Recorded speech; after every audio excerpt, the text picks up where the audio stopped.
While we wait, I know quite a lot of limericks. We're only doing this because of the insane demands of security, which neither Dinesh nor I asked for. We didn't want to be protected from you people. But if it must needs be that your bags are searched and your persons humiliated, it must needs be. He's ready. I'm ready. He's ready. Good evening, everyone. My name is Father Kevin Augustine. I'm the pastor of the St. Thomas Aquinas Catholic Center and the director of the Aquinas Institute for Catholic Thought. I would like to take this opportunity to welcome you all to our second annual debate in honor of our patron, St. Thomas Aquinas, whose feast day is celebrated on January 28th. St. Thomas was a medieval philosopher, theologian, Dominican priest, and the greatest thinker of his day, and one of the greatest of all time. Because of his love of truth, St. Thomas never shied away from a good debate or a heated controversy, and he is best known for his brilliant synthesis of faith and reason. One of the main methods of education during his day, of arriving at the truth of things, were several day-long disputations on a wide variety of topics. It is in this spirit that we welcome you here tonight. First, many thanks to several different groups and people. First to our Sunday Visitor Institute, the Augustine Institute, and Jim Pfaff from Opinion Times for co-sponsoring this event, to Mackey Auditorium for allowing us to use this facility, to all the students of the St. Thomas Aquinas Catholic Center who helped pull this event together, for Matthew Botker, the chief architect of this event, and a special thank you to our two speakers tonight, to Mr. Christopher Hitchens and Mr. Dinesh D'Souza, as well as to Dan Kaplis, who has agreed to moderate. Thank you very much, gentlemen, for being here with us.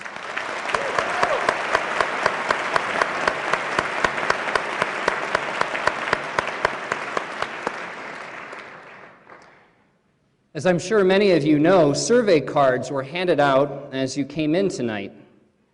This is a little survey for us to see who has come with what views and to what extent people may have been persuaded one way or another. So, of course, you don't want to fill out those cards until after the debate is over.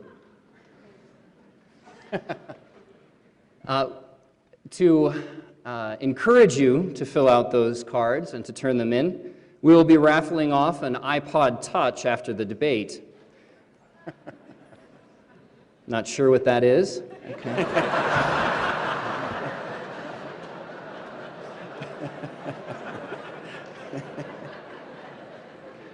But I'm sure it's great.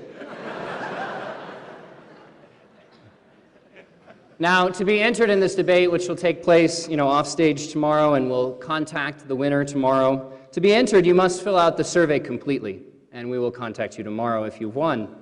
Please hand the completed surveys to ushers on your way out, or drop them in the boxes just outside the auditorium. The main sponsor for tonight's event is the Aquinas Institute for Catholic Thought, which is the intellectual outreach arm of the St. Thomas Aquinas Catholic Center, which is the Catholic campus ministry which serves the University of Colorado. It exists, the Aquinas Institute, to educate students, faculty, staff, and the broader Boulder community in the Catholic intellectual tradition.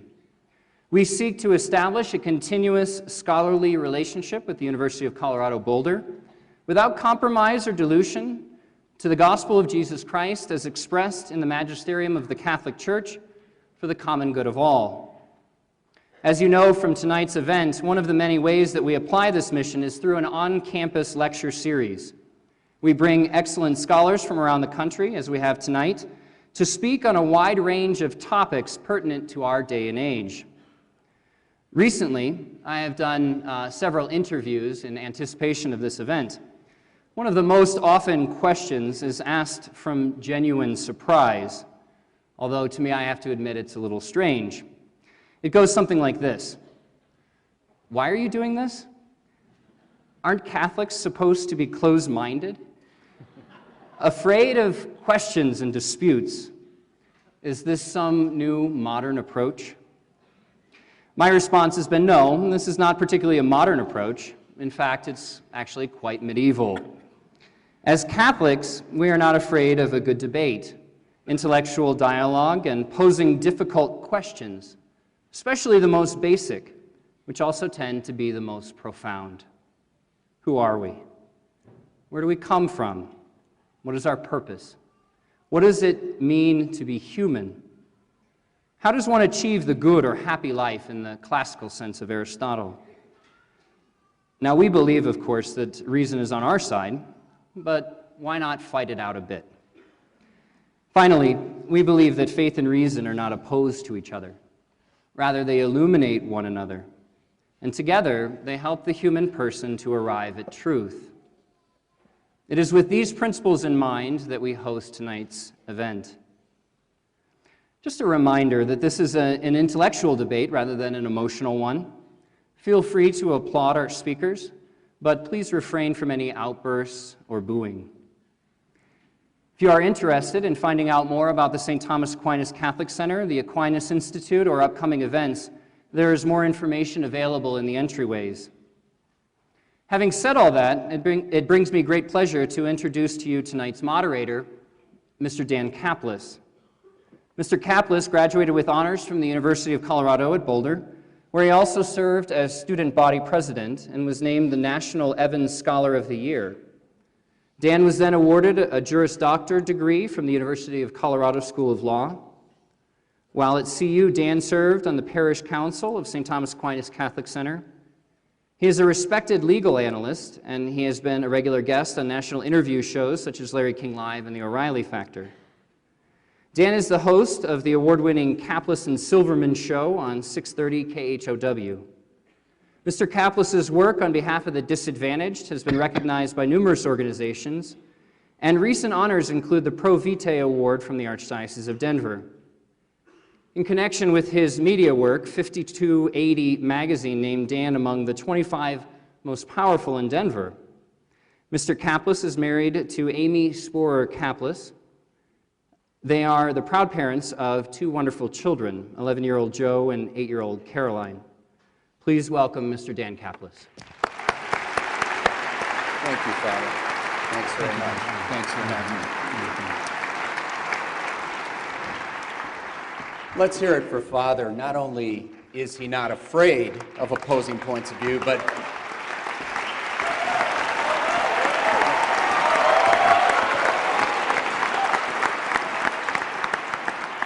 he brings in one of the most brilliant, effective, sought-after speakers in the world on that point of view in Christopher Hitchens. And so we're all grateful for that. Hey, and a quick note about the Thomas Center. Whatever faith background you're from or none at all, trust me, you are welcome there. As a guy who stumbled in there in the turbulent 70s, which make what you're going through look like romper room, it's just a loving, welcoming place, and I'd encourage everybody, whatever age, to drop by the Thomas Center at some point.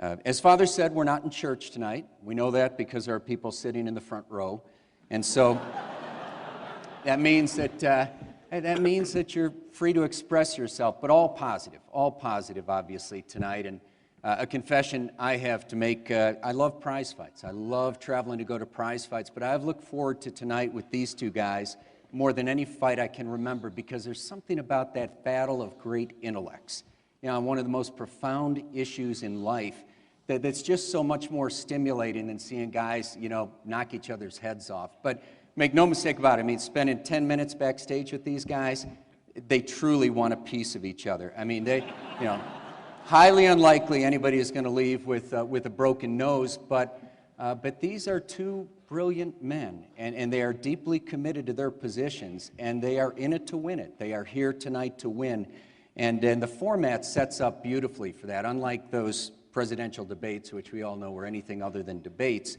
tonight will be. And we're going to go this way. Dinesh will get 15 minutes to open.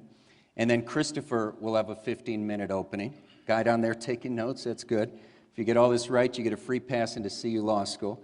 Dinesh then gets a 5-minute rebuttal, Christopher a 5-minute rebuttal, but then they go mano a mano. They get 15 minutes head-to-head, directly questioning each other, and that's going to be a lot of fun to watch.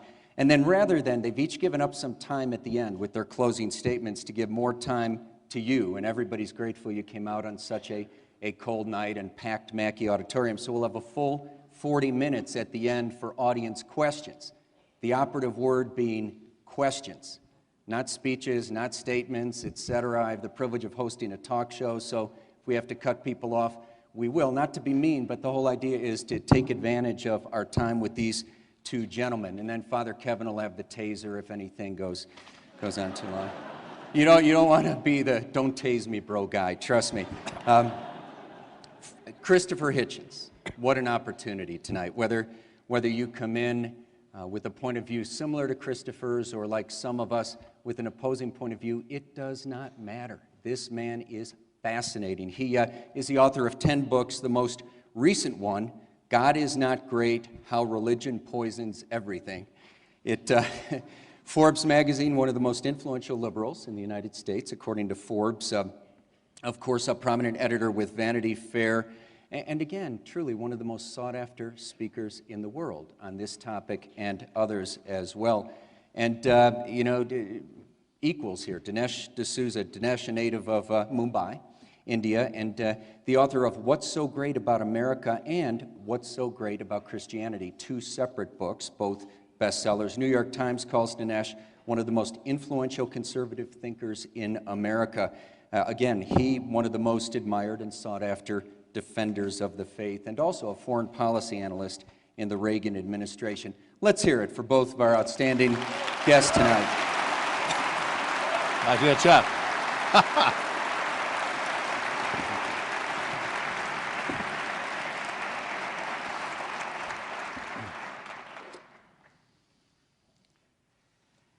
Thank you all very much. I am honored and delighted to be here. This is a great venue, a beautiful venue. Well, my podium's a little narrow, but I guess that's okay since I remembered to wear pants.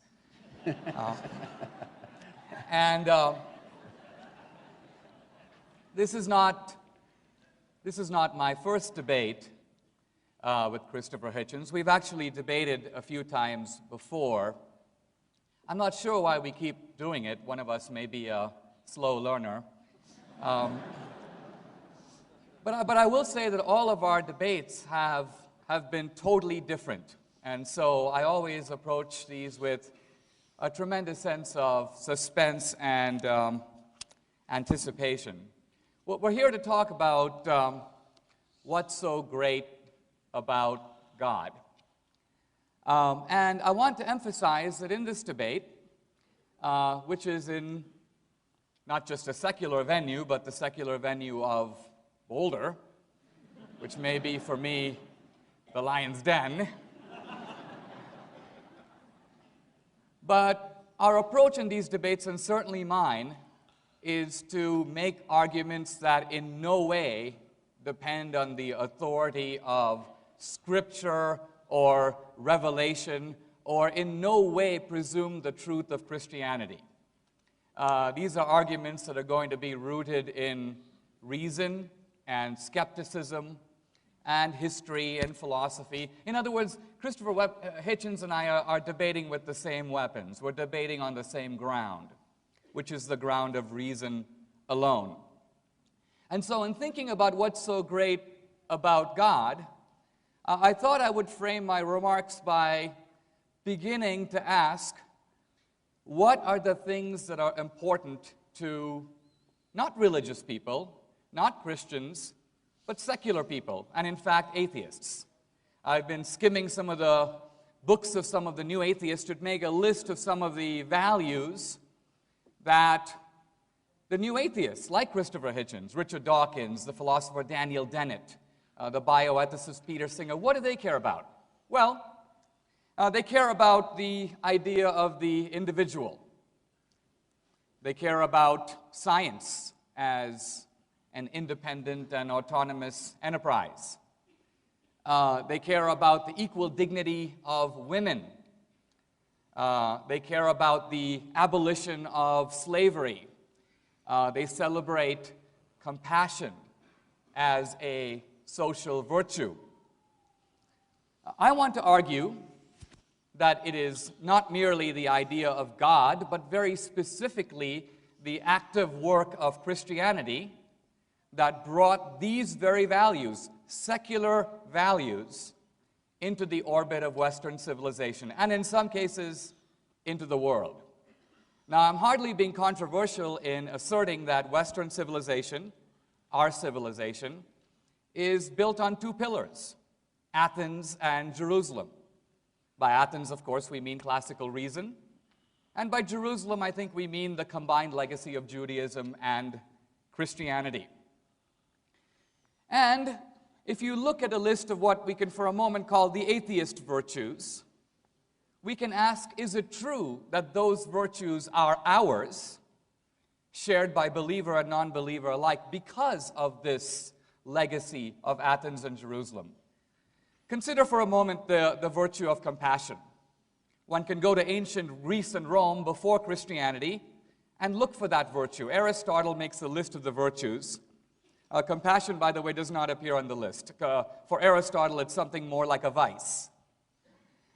Compassion comes into the West as a new virtue with Christianity. Or consider something else, the value or preciousness of human life, an important value in our culture. Who would deny? Well, in ancient Sparta, if you were weak or sick, they would deposit you on the hillside in the winter and were quite happy to find you dead in the morning. And that's not even the big scandal. The great thinkers of ancient Greece, Plato, Aristotle, knew about this, but viewed it with relative equanimity. It was to them not such a big deal. And why? Because the sanctity of human life, the preciousness or sacredness of life, was simply not a cardinal value in classical antiquity, in Greco-Roman civilization. That became important to us with Christianity. Sam Harris, in his book, The End of Faith, says that the Christians bear a big responsibility for slavery. And yet slavery has existed for millennia in every known civilization. For many centuries, slavery needed no defenders because it had no critics. It was like the family, taken pretty much for granted. Only in one civilization, the civilization called Christendom, did slavery become controversial. And some people say, well, we had to wait till the Enlightenment and the modern period for that to happen. Not true. Slavery was in fact withered and abolished in Western civilization and in Europe, largely between the 4th century and the 10th century. Then there was a second anti-slavery movement in the modern era, in which groups of Quakers and evangelical Christians began to take the idea, a theological idea, that we're created equal in the eyes of God, and to draw from that a political lesson. Namely, no man has the right to rule another man without consent. And by the way, this idea becomes not only the moral root of abolition or anti-slavery, it's also, if you think about it, it's also the moral root of democracy. Why? Because democracy is based on the idea that no man, no person has the right to rule another without consent. And so the point I'm trying to make here is that whatever you think of God, even if you're not a believer, it seems to me to be the beginning of intellectual and historical honesty to acknowledge that all of us, Christian and non-Christian alike, are in fact standing on a pillar that we ought to respect and acknowledge. In some senses, even the values that Christopher Hitchens stands by would not be here, and he wouldn't hold them if it wasn't for the role of Christianity in the world. I want to suggest that even modern science is rooted in not just theist, but specifically Christian assumptions. This seems a little bit strange to some people because they say, oh, science is based on reason, but religion is based on faith. Actually, that's not so. Science, too, is based on 3 faith-based propositions that can in no way be derived from reason, and in fact are the direct legacy of Christian theology. What are those 3 faith-based propositions? Number 1, we live in a rational universe. That's not exactly obvious. You or I can be rational because we have a brain. The universe, as far as we know, does not possess a brain, and yet it is presumed to be rational. The universe is also presumed by modern science to be lawful, to have operations that can be described in the lawful language of mathematics. And finally, not only is the universe presumed to be rational and lawful, but the rationality of the world out there is presumed by modern science to be mirrored in the rationality of our own minds. If you think about it, that's the strangest fact of all. Your brain is made up of atoms and molecules and neurons and circuits. Why should all the whirring that's going on in here have a one-to-one correspondence with the rotation of the planets, or E equals mc squared, or any of the stuff going on out there? Why should there be a match between the two? What is the reason? There is, in fact, no reason. Now, if you're a Christian, all of this makes a certain kind of sense to you. You can say, I believe God is omniscient, which is another word for super-rational. So, hey, He made a rational world. I believe God's a lawgiver. He gave us the moral law, the 10 Commandments, let's say. So it's not too surprising He gave us the physical law, the laws of nature. And we believe we're created in the image of God, which is to say we have in us a spark of that divine rationality. And therefore it's not entirely mysterious that we're capable of comprehending, of apprehending the world out there. But my point is, if you're an atheist, you've got to take these things 100% on faith. Notice that it's no accident that modern science, the scientific method, laboratories, verification, checking, did not develop simultaneously in all cultures. It developed in Western culture. And this, I believe, is the explanation for it. Now, what's so great about God? I think one thing that's great about God is that He has given us a universe adapted or finely tuned for life. Here's what I mean by this. I don't mean that we live on a lucky planet that happens to be the right distance away from the sun. I rather mean that if you look at the fundamental numerical values of nature, you look at the hydrogen atom, the mass of the proton is 1,836 times the mass of the electron. If you look at the gravitational force, the electromagnetic force, the strong nuclear force, if you look at all the different constants of nature, one physicist, Lee Smolin, says, it's almost as if God is sitting at a table with a bunch of dials in front of him. What happens, modern science asks, if the scientists sneak into the room, each dial now reflects a certain numerical value of nature? What if you fool with the dials? Change them a little bit. This issue, by the way, is discussed by Stephen Hawking in his book, A Brief History of Time. And Hawking points out that if you touch one of the dials, he's talking about the rate of expansion of the universe, and you move it, not 10% or 1%, but 1 part in 100,000 millionth million, you would have no universe, you would have no life. What does this mean? What it means is not just our planet, but the entire universe has to be as big as it is and as old as it is and have precisely the numerical values that it does, because if it didn't, we wouldn't be here. The universe appears to be a kind of giant conspiracy to produce, well, us. And I think we owe a little bit of a thank you note to God for that one. Or perhaps Christopher Hitchens will come up with a better explanation. Now, I think we also need to be grateful to God, if you will, because of something that we have uniquely that makes us human.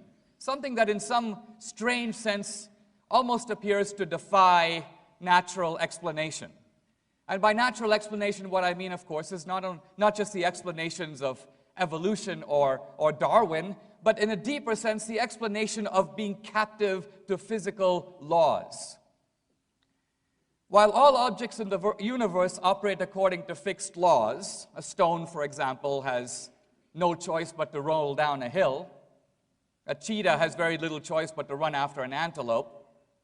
We as human beings inhabit two rather distinct domains. On the one hand, this is the way we are. But then there's a second domain. This is the way we ought to be. In other words, we have this doubleness to our nature. And what's particular about the second domain, the domain of the ought, is that it appears to be free. In other words, you could never say to someone, you ought to do this, or you shouldn't do that, or you shouldn't discriminate on the basis of race, or you shouldn't be a gay basher, if they had no choice in the matter. If their decision was solely determined by physical laws, all of morality would be an illusion. But morality is as real of a fact in the world as any other. It's as real as this watch in front of me. If there are human beings who are without morality, we don't have philosophical disputations with them. We put them in straitjackets and carry them away. They're sociopaths. So the point I'm trying to make here is that not only is morality, if you will, a strange fact in the world, but it's a fact that militates against self-interest.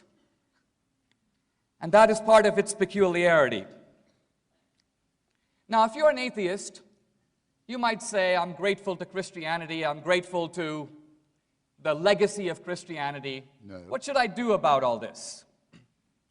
And I think what you should do about all this is number one, to respect the fact that our world is the way it is, and your values are the way you are because of God, and specifically because of Christianity. And second, you might do well to consider living as if there is a God, because ultimately that will make you a better person. And if you give thanks to God, and if you talk to God, you never know. He might say something back. Thank you very much.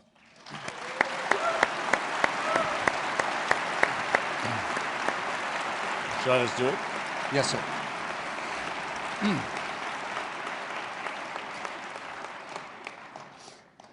Thank you, Dinesh. Am I audible to all?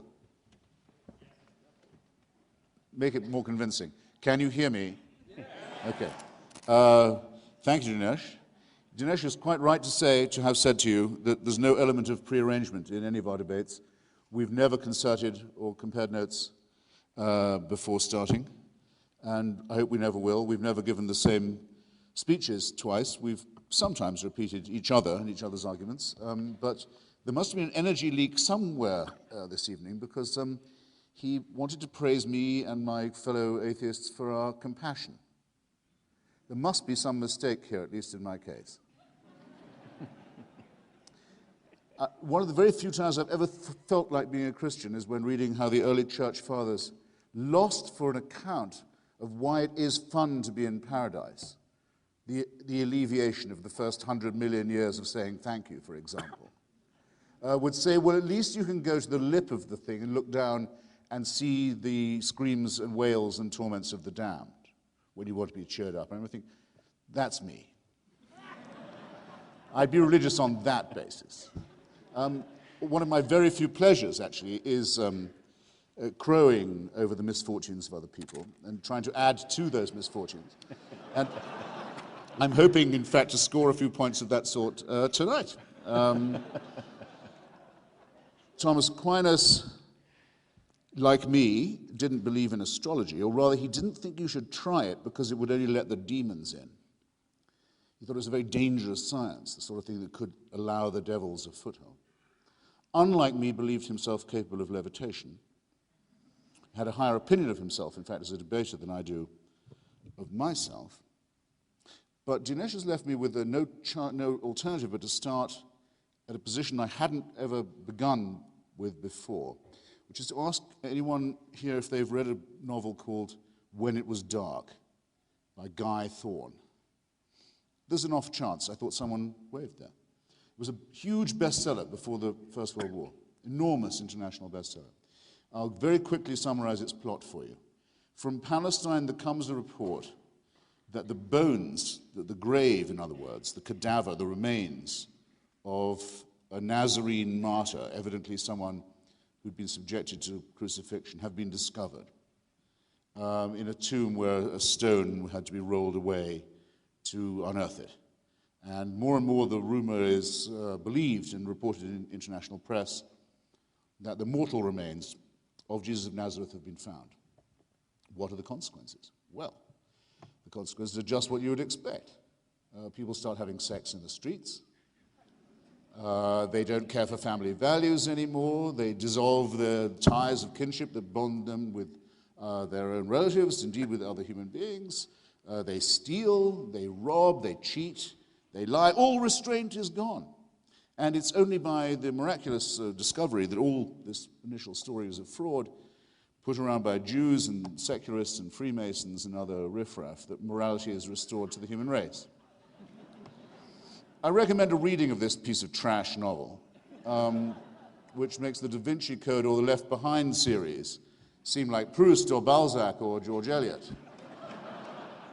Because unless you believe something like that, everything Dinesh just said to you is complete nonsense from beginning to end. I invite you to the thought experiment. If it could be shown to you that the figure of the Nazarene was, in fact, as we believe, entirely mythical, as was the figure of his mother, as was the figure of Vishnu, as was the revelation supposedly given to the illiterate Arabian merchant peasant Muhammad, the man calling himself the prophet, as was the existence of Moses and the legend of the Exodus. If all of this can be shown as it can be, I haven't time for it, but I'll take any challenge on any of these points, to be an entirely man-made legend, would you really look at your neighbor differently? Are you telling me, or are you willing to be told, even by someone as fluent and charming as Dinesh, that it would be true of yourself, that you would then become a thief, that you would then become a liar, that you would then not condemn a rapist, that you would then have no knowledge of the difference between a right action and a wicked one? I don't think there's anyone in this room who could be so abject, so wanting in self-respect, so masochistic, so subject, and I'm coming back to this, so servile, as to believe any such thing. And if I had to stop now, that's all I would really have wanted to say this evening. But as I say, I didn't come to be compassionate. I have some more suffering to inflict on you before I'm done. Morally, ethically, I submit we would be in precisely the same case as we are now if, as is in fact the case, these stories are proved to be man-made legends. We would be faced with the same questions that we are ever faced with. What are our duties to one another? Why are we here? Does our existence have a meaning or a purpose or a pattern beyond what we can discern? How can we build the just city? Does our presence here have a point? These questions predate monotheism, were debated very earnestly in schools of philosophy in the Mediterranean long before monotheism was inflicted upon us. And these questions would remain as urgent, and they would have to be posed again and anew in every generation if monotheism were by chance to decline, as it has been doing, or even to pass away, which I don't think that it actually will. The same would be true if polytheism was to undergo a similar collapse. Now, the believers say that the problems I've just mentioned don't really exist. They're only problems in the mind of philosophers. The question of how to be moral and why has already been decided. Dinesh, I think rather too tolerantly, said that he had an open mind on matters of faith. He wasn't here to defend the Christian religion or revelation or any of these things. I don't know what kind of, I leave it to the good father, what kind of Catholic Dinesh now seems to be in his own eyes or anyone else's. But in fact, religion means you must believe that God has revealed himself to us and his purpose, that his commandments and wishes are knowable and indeed known by human beings, that this revelation has in fact taken place. and that all that is required is for us to live up to, created sick as we are, commanded to be well as we also are. What kind of dictatorship creates you ill and then orders you to recover? I'll come back to that. But created sick as we are, our duty is simply to live up to these preachments, this revelation. That is what religion means to me. If anyone wants to stand up and say it's not what it means, I'll take the question. I can't wait for it, in fact. And that what we're short only of prayer and faith and good works, and that we can have our sins expiated for us, that there can be vicarious atonement, that our shortcomings can be taken upon someone else whose pain and misery and suffering can redeem us. In other words, that I come to you, madam or sir, and say, not that I will pay your debt because I know you're in trouble and I have some spare money. Not that I will take your place in prison, which I might, if I really loved you, be willing to do. Not that I would take a risk for you, put my own body in front of yours to prevent suffering from falling upon you or coming upon you as I would with a child of mine. But know that I can take away your sins, that I can make them go away, that vicarious redemption and expiation is possible. In other words, that personal responsibility means nothing, that you can throw your sins onto a scapegoat. And rightly is scapegoating considered by us to be a contemptible term, a contemptible verb. No, it won't do. It won't do morally. It won't do ethically. And there is no reason to suppose that any such moment of vicarious expiation or redemption ever took place. Now, when I said in my subtitle, this is a lousy microphone, isn't it? Or is it only for me? When I said in my subtitle that there's something about religion that poisons everything, I know publishers like controversial subtitles, but I was willing to stand by it, and I knew people would say everything. I mean, cricket, tantric sex, Chinese food. Yes, I sort of do mean, in a way, everything. For this reason, it attacks us in our deepest integrity, in some of the ways I've just tried to describe. It says we don't ourselves have any innate knowledge of what's good or wicked. We couldn't, on our own responsibility, out of our own self-respect, decide upon an action in this way and decide to defend its integrity. We would need divine permission and maybe even a human sacrifice or two to ram it home. For this to occur, and I go on to say that it makes intelligent people say stupid things, and it makes decent and kindly people do and say very cruel things. And I'll just give a couple of examples. What would you say, Dinesh, was the lifetime now established scientifically of Homo sapiens? Francis Collins, the Christian chairman of the Human Genome Project, thinks it could be 150,000 years. Richard Dawkins thinks it could be as much as 250,000. I don't know, does anyone have I'm excluding those who think it's only 6,000. What if I call it 100,000? Right. All right then. For 100,000 years, Homo sapiens has been on the planet. A fragment of evolutionary time. During that time, people were born, usually dying in the process, or at least a 10 to 20% chance of doing so. If they survive infancy, the odds go up there a lot. They probably have a life expectancy for the first 50, 60, 70,000 years of about 25 to 30 years, usually dying of their teeth. The rending pains of childbirth killing the mothers as well, famine, disease, fear, terror, earthquakes, where do they come from? Thunderstorms, why? Hurricanes, what is this? Volcanic explosions that blot out the sun. Appalling life of fear and want and disease, where germs are not known of.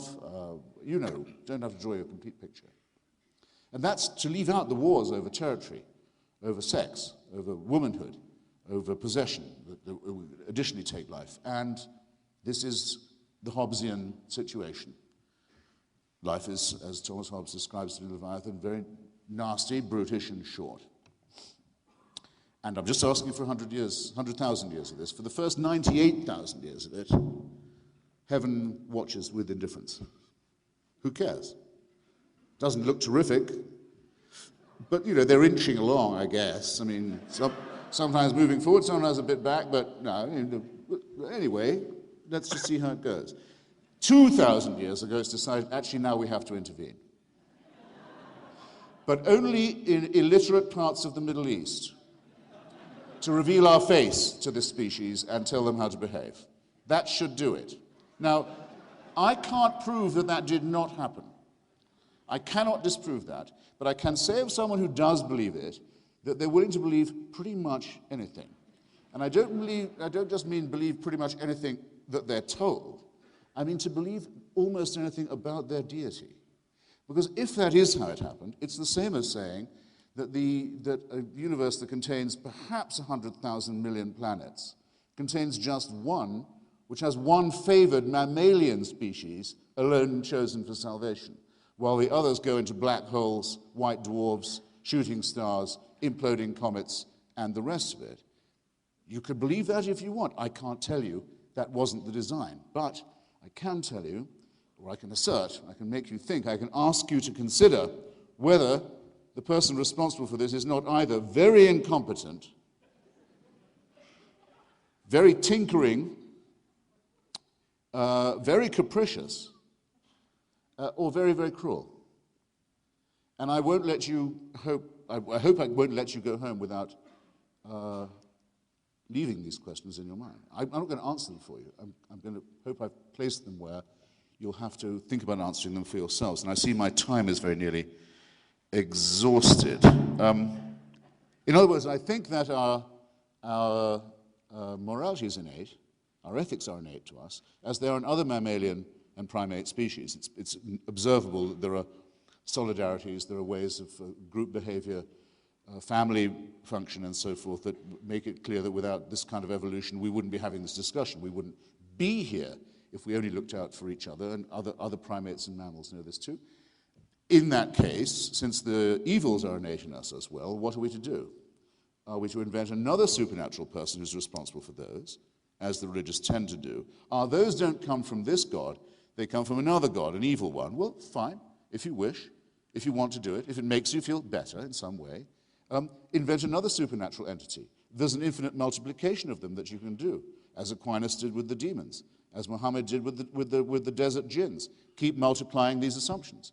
But how long can a healthy mind be satisfied with the infinite replication of supernatural assumptions when the natural world explains itself, and when we already have enough explanation for why people are encoded and programmed the way they are, and where our knowledge of that is increasing all the time? What is, and I'll close on this and I'll be quick, what we risk if we take the supernatural route is the idea of an unchangeable, unalterable authority, one apparently benign, one apparently wicked, both of them eternal, both of them unchanging and unchangeable, and ourselves as their playthings and their objects and their raw material. This is the origin of the idea of the totalitarian. This is where the idea of tyranny begins, with the eternal, unchanging, tyrannical authority, where we must try with our poor powers to guess what's wanted of us and to spend our lives on our knees. I say the beginning of emancipation is to repudiate this antique serfdom and all the contemptible and often laughable superstitions that it requires for its maintenance. And the job can be begun tonight, and I invite you to join me in doing so. Thank you.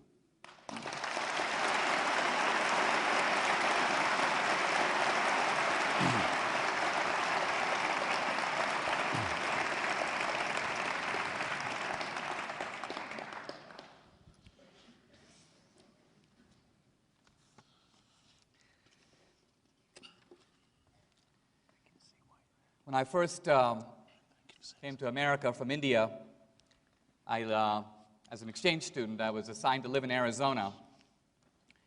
One of my first entertainments was to go to a rodeo.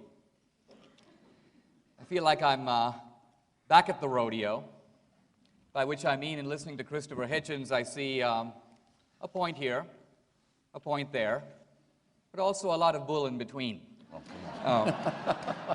Come on, baby, I could have said that. Now, as an act of Christian mercy, I will skip over the issue of whether Christ was in fact an historical person. I will focus on what I take to be Christopher Hitchens' two main points. One of them, I want to say, a gross misunderstanding of my opening argument, which was in no way the claim that Christianity or religion is the sole source of all morality in the world. In fact, where do we get morality? I said myself that if we want to figure out what's right or wrong, we get morality from the voice within. Conscience is, for each of us, the practical arbiter of morality. And of course, the atheist and the believer alike share conscience. The point I was trying to make was maybe a little different, and that is, it is one thing to say that the golden rule is universal, and quite another to say that within our civilization, this very important force called Christianity has had some very specific cultural impact. That's not to deny conscience. It's not to claim that in the absence of Christianity, there would be cannibalism and genocide. But we would be a very different civilization. How do we know that? Historically, ask yourself this question. Slavery is universal. Who can name an anti-slavery movement outside of Western civilization? Well, I can. There's always been one group opposed to slavery. That group has been called slaves. But I'm talking about something different. I'm talking about Abraham Lincoln's idea, as I would not be a slave, so I would not be a master. That's remarkable. Lincoln doesn't want to be a slave. We know that. He doesn't want to be a master either. Or think about something else. If tomorrow there was a big famine in Rwanda or a tsunami swept the coast of Asia, what would happen? All the Western countries in unison would rise up. There would be cries of outrage, Doctors Without Borders, the Red Cross, donations, missions, and so on. There are other rich countries in the world, the Muslim countries, now India, China. There would be a kind of great wall of silence. Why? Because in those cultures, this idea of universal brotherhood is not as much of an established value. When I was growing up as a kid in India, one of the proverbs we learned was the tears of strangers are only water. So it is quite a different point to say that Christianity has had a very specific impact. That was my point. Now I want to turn, if I may, how much time do I have left? A minute and a half to discuss this issue of the absentee God, raised very much at the end. And I'll only be able to touch upon it, I'll come back to it. I want to suggest that if we are evolved primates, Christopher Hitchens' view, we've been on the earth for 100,000 years, the problem that he states is far bigger a problem for his position than for mine. I've got to try to explain why God acts in the world as he does. He has a bigger problem. Think about it this way.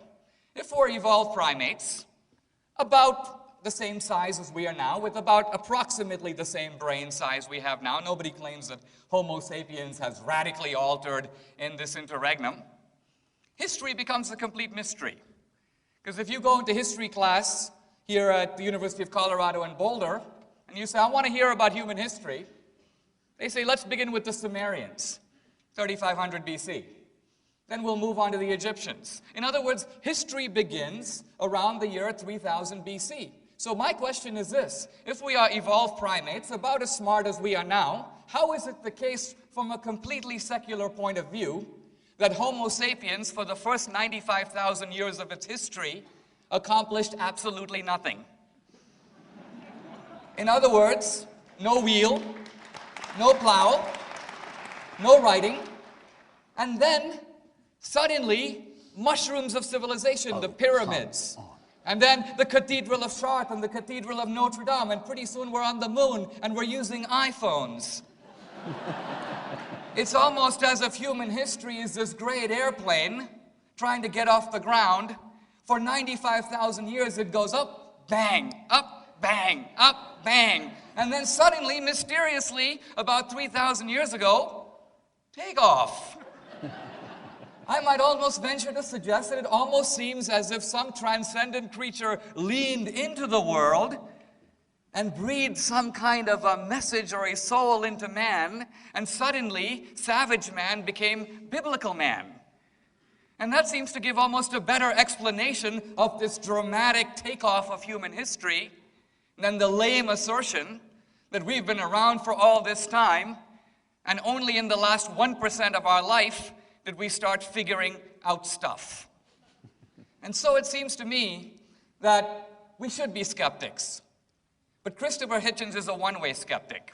He is skeptical of the claims of religion, but applies little skepticism to his own claims. Thank you very much. Well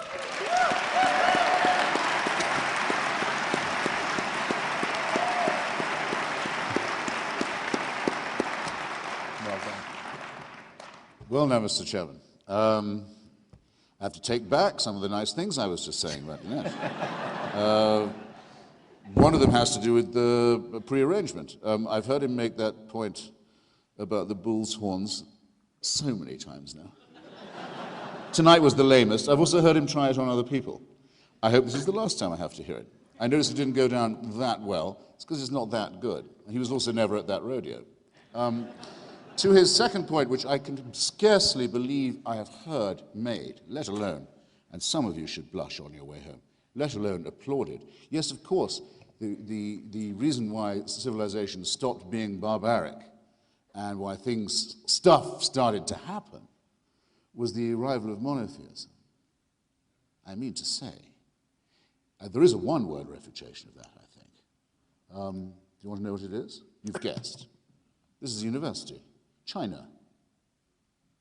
When the first missionaries reached the emperor at Beijing, as he sat amid a civilization that dwarfed anything that Europe and the Middle East or Latin America, even at its height, had ever produced, he said, if what you are telling me is true, how has it taken so long to reach the people of China?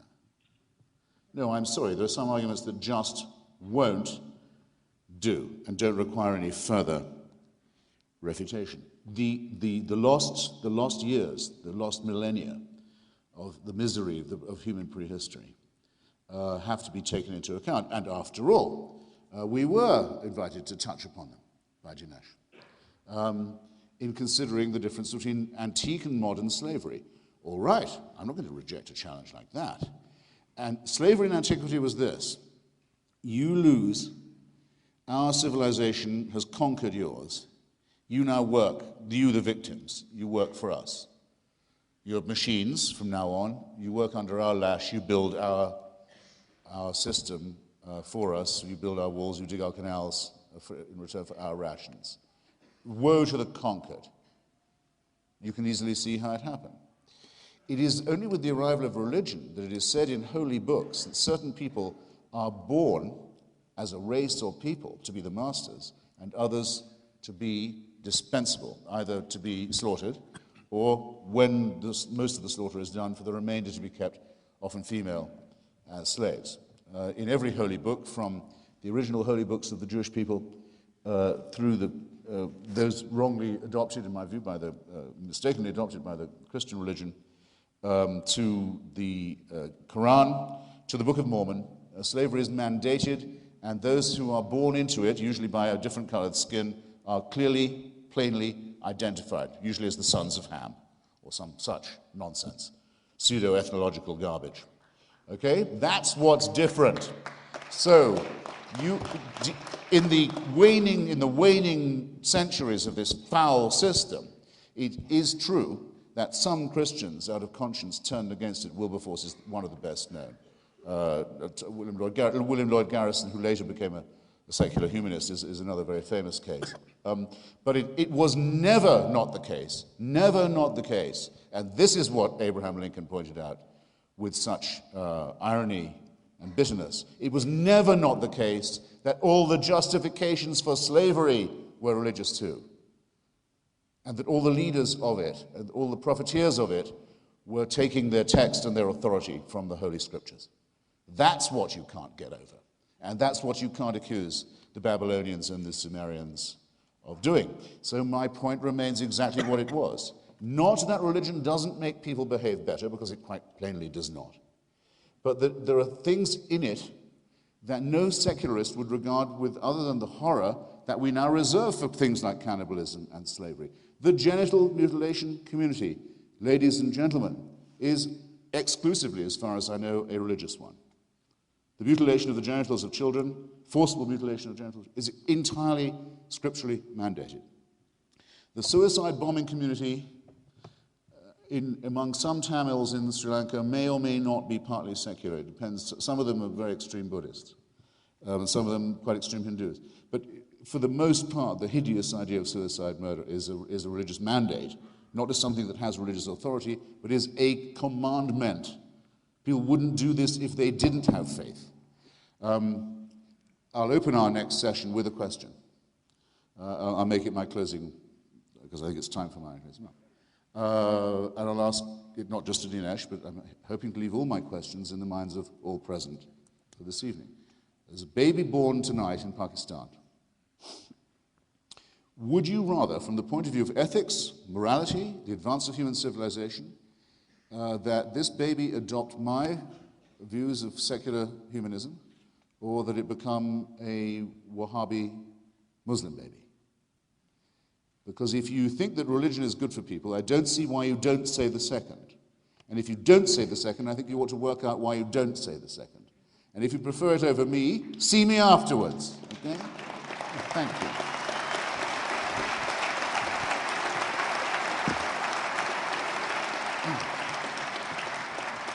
As great as the conversation has been so far, it's about to get better, because at this point, the gentlemen will go head-to-head, and they'll pose questions to each other. I'm back. And this is going to be good. What was the preceding? Oh, you just... No, I know you're kidding. No rules. All right. Bring it on.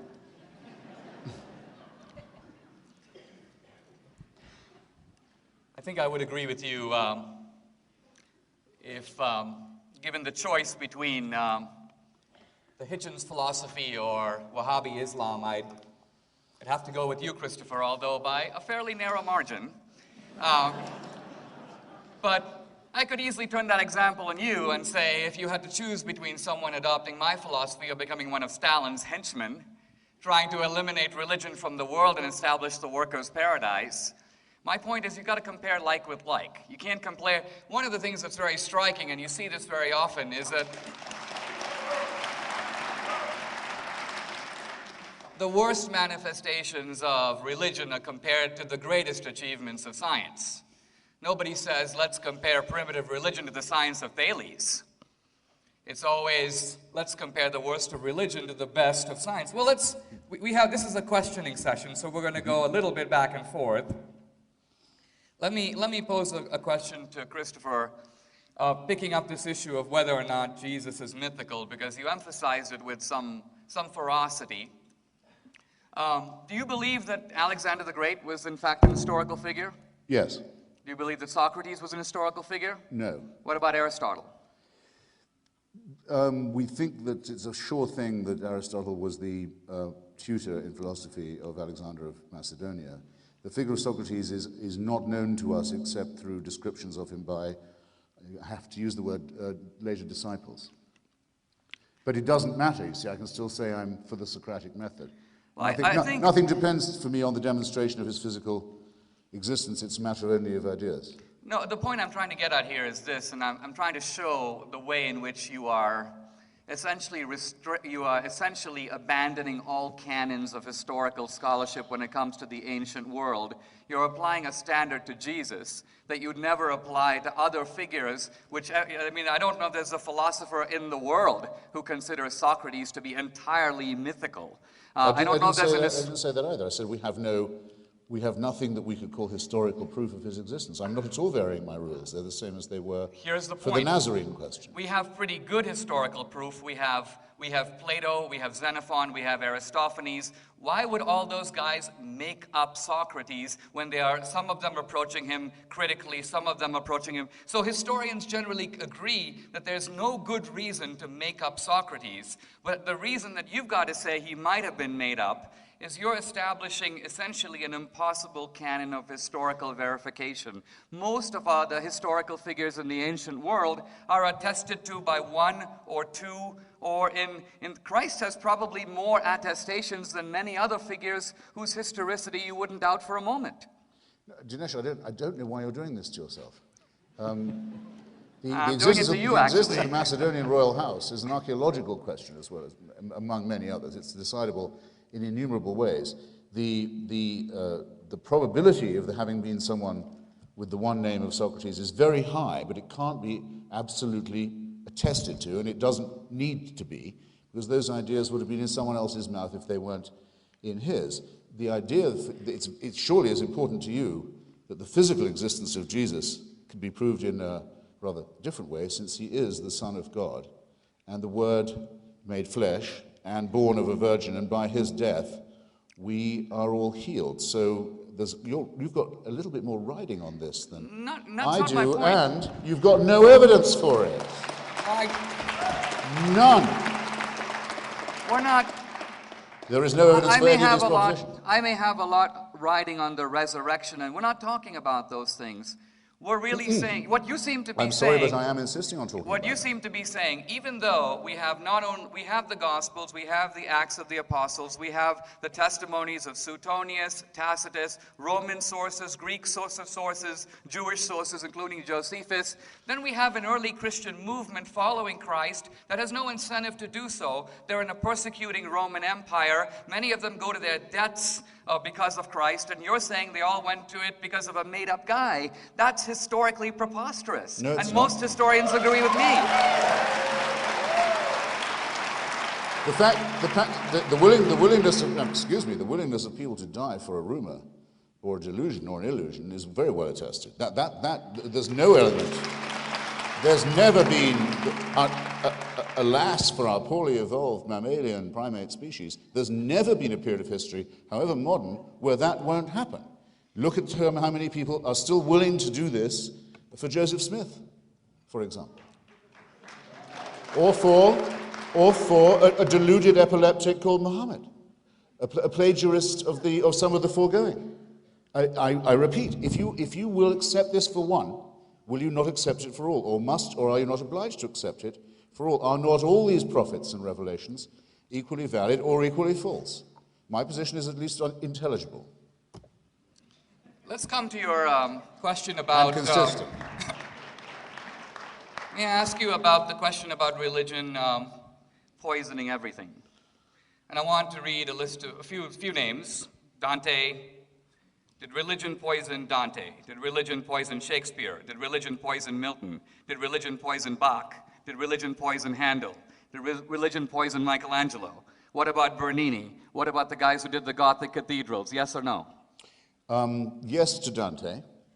Made him waste a lot of his talent on descriptions of hell. Very gloating, very poorly written sadistic accounts of what happened to people who he didn't agree with. That was a real waste of his What talent. about Shakespeare? Was he in the same league? Ruined by religion? No, with Shakespeare, well, I'm forced to the belief that if he wasn't himself a secret Catholic, he was probably from a closet Catholic family, and that there's some intriguing evidence in his work of the practice of the ancient Mass and so forth, and that's worth knowing, but it neither adds nor subtracts anything to his talent, and that when someone writes, when in disgrace with fortune in men's eyes, I all alone beweep my outcast state, and trouble deaf heaven with my bootless cries, and look upon myself and curse my fate, wishing me like to one more rich in hope, featured like him with friends possessed. You want to ask two things. One, who is this person of whom Shakespeare is jealous? Who is this man he wishes he was? Who is the man who has so many more talents, more friends than him? And second, he got it right about deaf heaven and troubling it with his bootless cries. He knew what despair was. He knows that the realization that you must begin with is that the heavens are empty and that we have to deal with each other here on earth, and this is the only life we have. Otherwise, we wouldn't need Shakespeare. Christopher, We can have the holy books. Do you want to go on through all the architects and poets? I'm willing to do it. No, but this is why you are such a charming evader. Because my point I is asked you, that ladies and gentlemen, Shakespeare's did I evade the moral, question about Dante or Shakespeare? Shakespeare's moral universe is inconceivable without Christianity. The strength of it is he gives voice to different views within that universe. You isolate a view from one character, impute it to Shakespeare, and imply that Shakespeare somehow transcends... No, excuse me, the person I was just quoting was Shakespeare. That's one of his sonnets. Yes. It's not a character from a play, as you should know. The sonnets are It's all... him reflecting upon his own condition. Now, my life, I'm willing to admit, my own life, which is mainly devoted to the question of language, is inconceivable without, say, the King James version of the Bible, sometimes not by the Aquinas group, but by others called the Authorized version of the Bible, and by the Cranmer Prayer Book, which falls somewhere on the Protestant Catholic frontier, and other things. I couldn't imagine my life without being able to call upon verses and staves of this, or in fact without being visited by them when I didn't even call upon them. But that doesn't mean that my morality comes from that, or that I need the permission of the church by law established in Canterbury to think moral thoughts. My point is that or immoral ones, if it comes to that.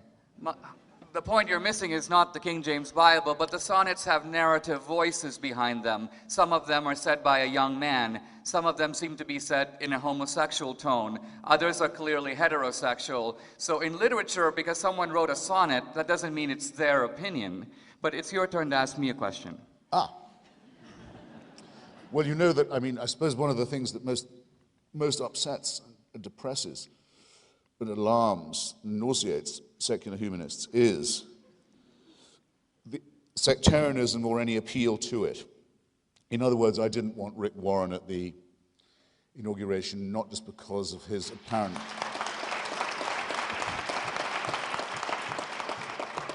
not just because he's a boring, fat dunce and so on, but because... and not because he's not inclusive enough about gay people, because he doesn't have to be inclusive about that if he doesn't, but because he was openly willing to say to a Jewish woman who asked him in public, could she too go to heaven or come to heaven? No, you can't. Now, I don't see how he can't say that. I'm throat-clearing Dinesh in this way because I want to ask you something, and it's another question I want to lodge in the minds of others present here this evening.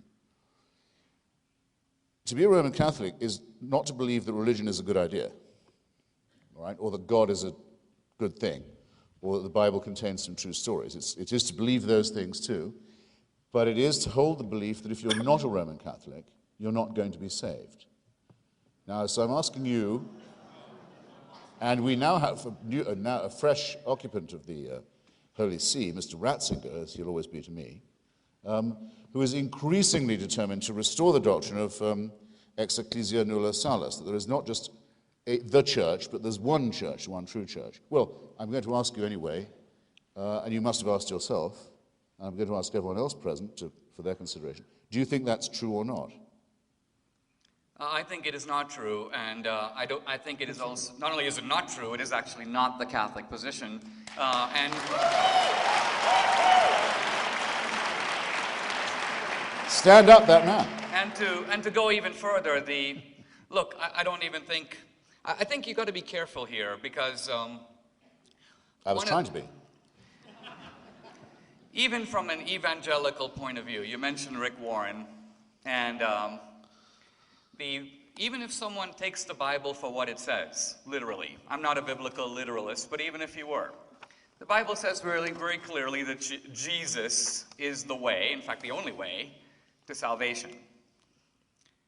But there's a second proposition that is often confused with that, and that is everyone in the world, whether they lived before Jesus or whether they lived in other cultures, but if they have not positively accepted Jesus Christ, they are going to hell. There are two groups of people who infer this. One is a certain type of extreme and ignorant fundamentalist, and the second is a certain type of equally ignorant atheist. Both read the Bible the same way. and draw from it conclusions that are actually neither stated in Scripture nor, in fact, the position of either the Catholic or the Protestant churches. Well, we'll explore that further, but I was going to say, not my problem, but I was rather amazed to have elicited such enthusiasm from people clapping, saying, no, the church has never claimed to be the one true church. I mean, you can clap that if you like, but it doesn't seem to be historically true. Anyway, it's nothing to me. I just wanted to know which side of it you took, but you don't seem to have everyone with you. It's not a matter of taking sides. In Catholicism, there is something words, called the development of doctrine. So even if you could show it was believed in the 3rd century AD, it doesn't follow it's the Catholic position. Well, people used to lose their lives on these propositions. Let's not be frivolous about them. Then, if you want me to be ecumenical, I'll be ecumenical then. Do you think that it is better to be, and more likely to lead to your salvation, to be a Christian than another kind of monotheist? Of course I believe that. Can I ask you on what grounds that your superior claim rests? That it makes you better than a Muslim or a Jew? Certainly. Give me a minute to lay it out. By all means. And I'm going to tie my hand behind the back by doing it in purely secular terms. Let me start with a proposition I think no one in this room would disagree with. Things in the world are not what they ought to be. Anyone disagree with that? No. That means we live on two levels, don't we? We live on this is the level of the way things are. Let's call it the human level. But we all know that there is a second level. That's the way things ought to be. Let's just perfect goodness, perfect beauty, truth, and so on. So you have these two levels. Let's call them for a moment the human level and the divine level. Now, all the religions in the world are aimed at trying to ask, how can this chasm between the human level and the divine level be bridged? You ask about Judaism and Islam, so I'll refer to those two. The Eastern religions have one solution. I'll set it aside for a moment. Judaism and Islam jointly believe, and I say jointly, they believe it in slightly different ways, but the solution is similar, that the way for this chasm to be closed is for human beings to build a certain kind of a ladder from man to God. What is the shape of this ladder? When in Islam, it's the 5 pillars. Pray 5 times a day, observe Ramadan, do charity, go to Mecca.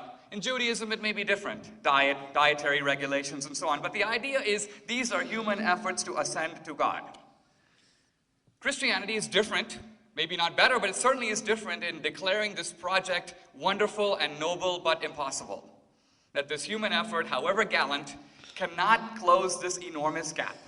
If the gap is to be closed, now maybe as an atheist you say it can't be closed, but if it is to be closed, the Christian belief is it has to be done from the other side. In some mysterious way, God has got to condescend to the human level, and that's the role that Christ plays. He's the emissary, if you will, from God to man. Now, notice that here I haven't appealed to Scripture. I haven't quoted the book of Leviticus or the Gospel of Matthew. I've given, in my own best way, a certain anthropological account of the human problem. I've given the ways in which different solutions are proposed, and I leave it to you to examine which solution is the most plausible. I'm saying the Christian view seems to me to make the most sense. If indeed this great gap can be closed, it seems to me that it has to be closed the Christian way. The other way can make progress, but even though good, it isn't going to be good enough. Fantastic. So you'd make a really good Muslim, in that the main profession of faith, the only real profession of faith a Muslim has to make is there is one God and his messenger, his emissary, the crosser of the gap, is the Prophet Muhammad. I mean, you have just as perfectly stated that, restated it, as one could have wished. I wish you joy of it. I'm sorry, I wish you joy of it. Either I didn't hear you or you have just issued a whopping non sequitur. So I'll give you the benefit of repeating it. Which is a perfect point. You said that the gap could only be segue. closed if God sent an emissary. That's what makes Christianity different. I appeal to the audience. Did I misstate that? Did he not say that? Did you not say that? I did say it, and Yeah. but what is the profession of faith of Islam? There is but one God, and Muhammad is his messenger to us. That's all you need to be a Muslim. Here, if I can briefly answer, then we'll go to questions. Do you think Islam is man-made or God-made? Do you think that God spoke through us to Muhammad, or that only Muslims are under this wrong impression? That God's only appeared to us once, Here, let me through give the Nazarene. Here, let me give the Muslim answer, which is that Muhammad was solely a man. That's not my answer. That's the Islamic answer. Islam is different from Christianity.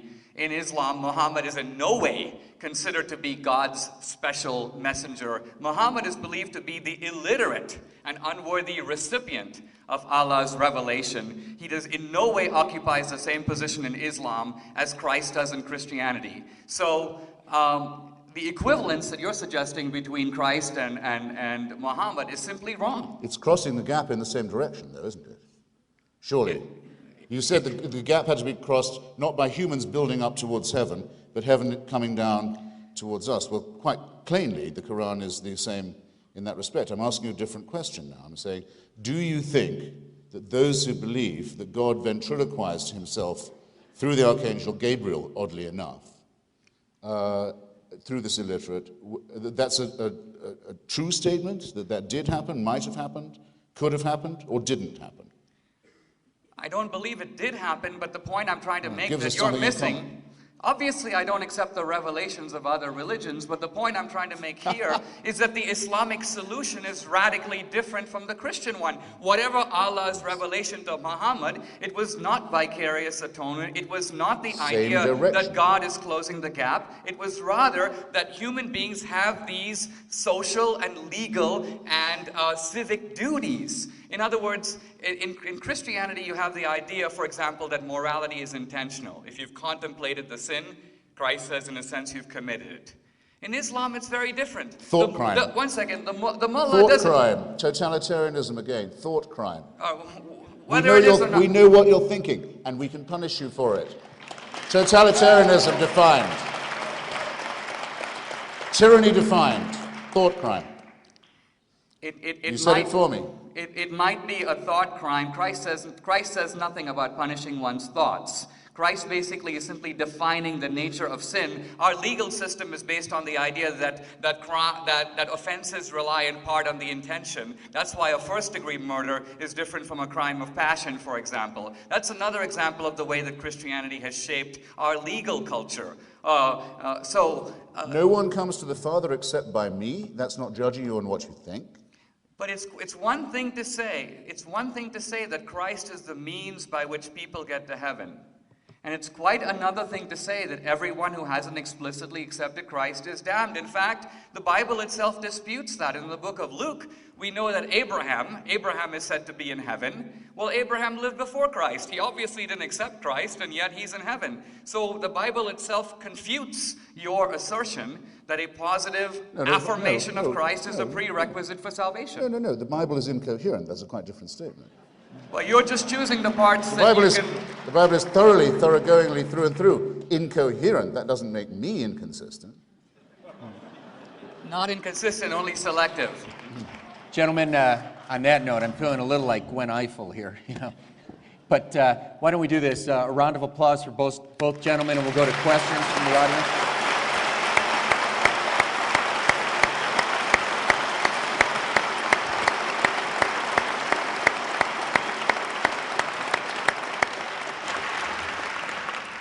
Fantastic. As I mentioned earlier, both gentlemen have given up some of their time, so we'd have more time for questions. We'd ask the questioners to be as focused, precise as you possibly can, and put it in the form of a question, please. Sir? Very nice. Deferring, sir? Thank you, gentlemen, both for your wonderful remarks tonight.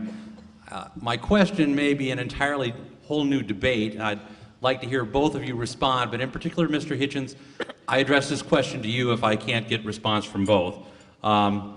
Hitchens, how would you define or delimit what we mean by a person, and what is our innate duty to another person? Well, I think the word individual is a well-chosen word for our description. In other words, you can't boil it down any further. However much you talk about the society, the tribe, the species, and so forth, you're stuck with the fact that it has to be made up of members who are a bit more than atoms. So individual is a person, someone who can't be further subdivided. Hope that will meet your rather bizarre question, I have to say. The second is, how do we know what our duties to one another are? Well, what we know is that without a certain solidarity is my preferred word for it, without an understanding that there's a common interest as well as one's own raging individual demands and needs, which have always been understood at all times to be, in the case of any one person, insatiable, that unless these can be married in some way to a concept of the common good, then the enterprise isn't possible. And if this wasn't true, then of course we couldn't have had a human society, however primitive to begin with. And the same conclusion is observable among other primates who have families, tribes, kinship, and so on, and some other mammals too. There's no reason to suppose that evolution has given us any special privileges in exchange for our recognition of these facts. Thank you. Can we each take a Please. brief? Left unanswered is the issue of how evolved primates develop either individualism or solidarity. I've watched the Nature Channel a few times, and I don't see much of either. So that it seems to me that there's a missing element here, and I think Jefferson, who was, by the way, a man of the Enlightenment, not a particularly devout Christian, nevertheless asked, where do we as individuals get inalienable rights? In other words, where are the obligations, the mutual obligations to each other? Where do those come from? And he could have said any number of things, but he could think of only one. The unalienable rights are ours because we are created, we have a creator. That's where they come from. And I think to this day, we haven't had a better source of rights and of these individual dignities that Christopher Hitchens takes for granted, but makes no effort to ground.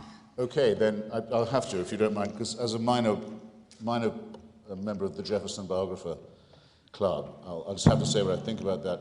It is true that the Declaration speaks of inalienable rights from a creator.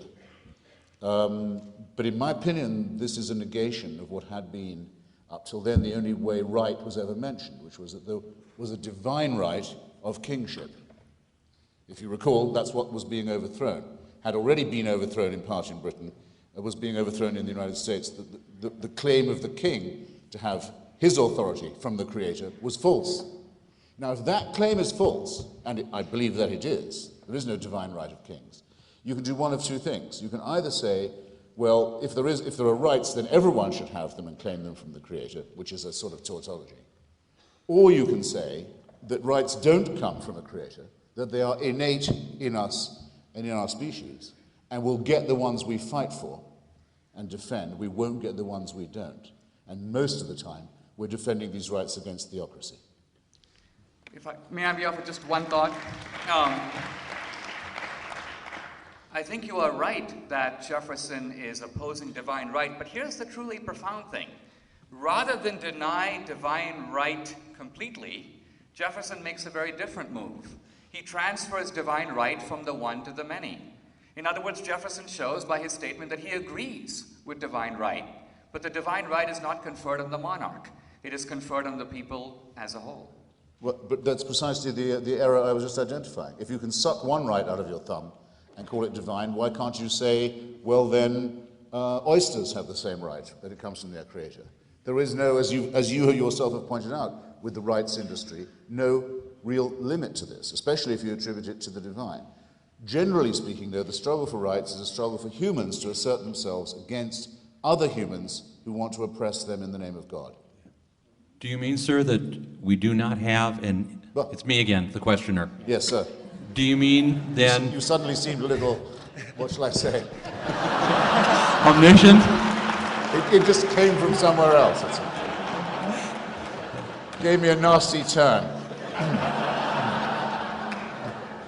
Yes, please, go ahead. Do you mean then that we do not have any innate rights towards each other than what we assert by force? Did I hear you right? Or did I hear you wrong? I tend to agree with those who've said that the concept of right, of recht, is a human creation, that it's an arbitrary creation, yes. And that we'd be better to say that we get the ones we fight for, that we don't get the ones we don't, and that our duties and solidarities with each other are mandated by evolution and are not in any sense predicated on anything supernatural.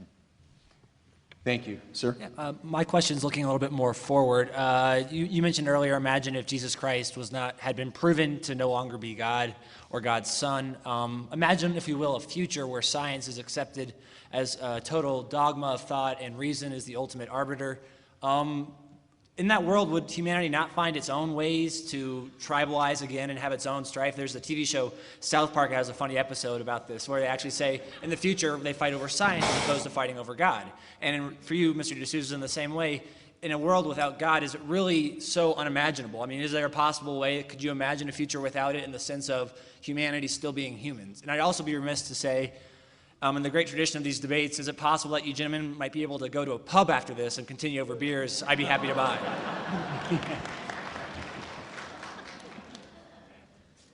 On the second point, I think it's Christopher, as certain as anything can be that I'll be in a bar an hour from now. And Dinesh quite often, Christopher and I- Dinesh and his wife have often joined me there. On your point, my view of the mammalian evolution of our species is that we are programmed to be superstitious. Religion is unvanquishable, unbanishable, as long as we're partly irrational, as long as our prefrontal lobes are too small, our adrenaline glands are too large, and our opposing thumbs are still too clumsy. Of course, people can be sold every kind of delusion. I half agree with G.K. Chesterton when he said that people don't believe in God. They don't believe in nothing but in anything. I believe that the belief in God is a willingness to believe in anything. But if you take Orthodox religion away, you may very well find someone worshipping a pet rock, or a tame fish, or a crystal, or some New Age nonsense healing process. Yeah, but that's the way a lot of people are. I just would like to say that there's a solid minority of us who are not impressed by any of this. And we're citizens too. And deserve that much respect. A tiny thing, just to reignite the disagreement that Dinesh and I have. He said science is based on reason. I don't think that's absolutely necessarily true, because humans aren't based on reason. Newton, for example, believed that the Catholic Church was Antichrist, and that only Protestantism was true, and that the Trinity meant that you shouldn't be allowed to teach at Cambridge University if you believed in it, for example. Joseph Priestley, the discoverer of oxygen and carbon monoxide, believed in the phlogiston theory. Alfred Russel Wallace, Darwin's great collaborator and maybe progenitor, was never happier than going to a spiritualist seances. A lot of these religious people, scientific minds, were terrific crackpots.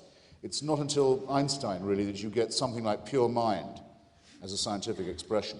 I would prefer to say that science bases itself on evidence as well as reason, and that's the missing term in Christianity and Islam and Judaism and the rest of it. A good scientist will say, here's what I'll tell you now in advance would prove me wrong. Here's what I think is the case. But if you find this, I'll tell you now, I'll climb down. So for evolution,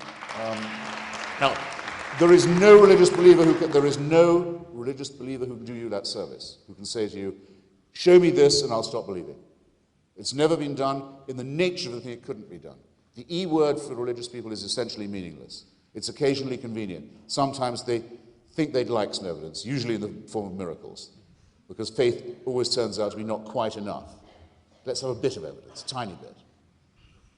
I forget which scientist said. Scientists of evolution said, okay, what would make you stop? What would make you say you were wrong? Rabbit bones in the Precambrian layer. That would do it. Find me a rabbit bone there. It's all over. The debates between Dawkins and Gould on punctuated evolution, for example, are as intense as any debate has ever been between schismatic Catholics, Protestants, Sunni and Shia Muslims, or anything of this sort, except that they're all decidable on evidence as well as reason. That's what makes all the difference. All the difference. Okay.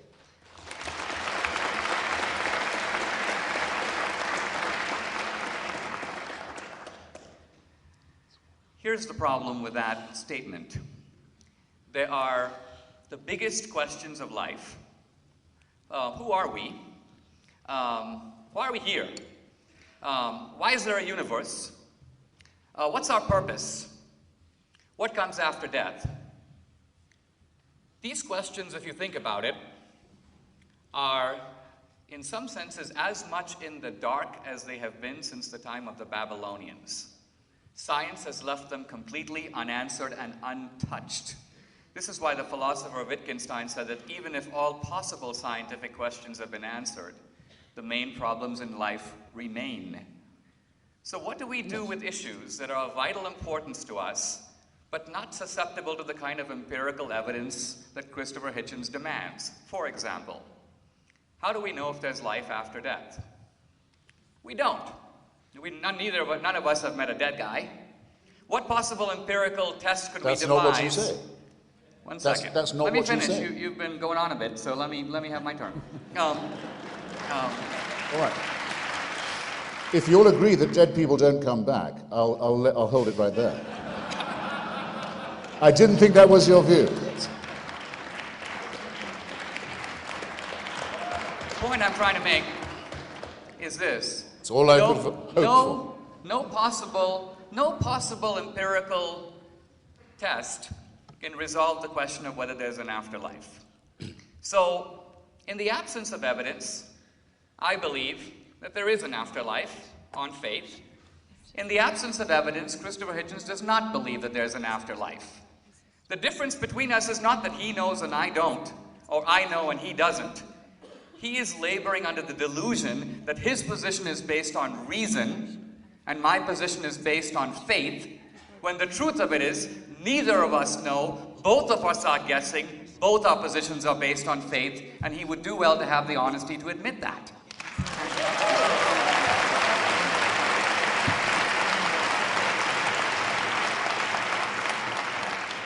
There's a strong clap anything faction here tonight.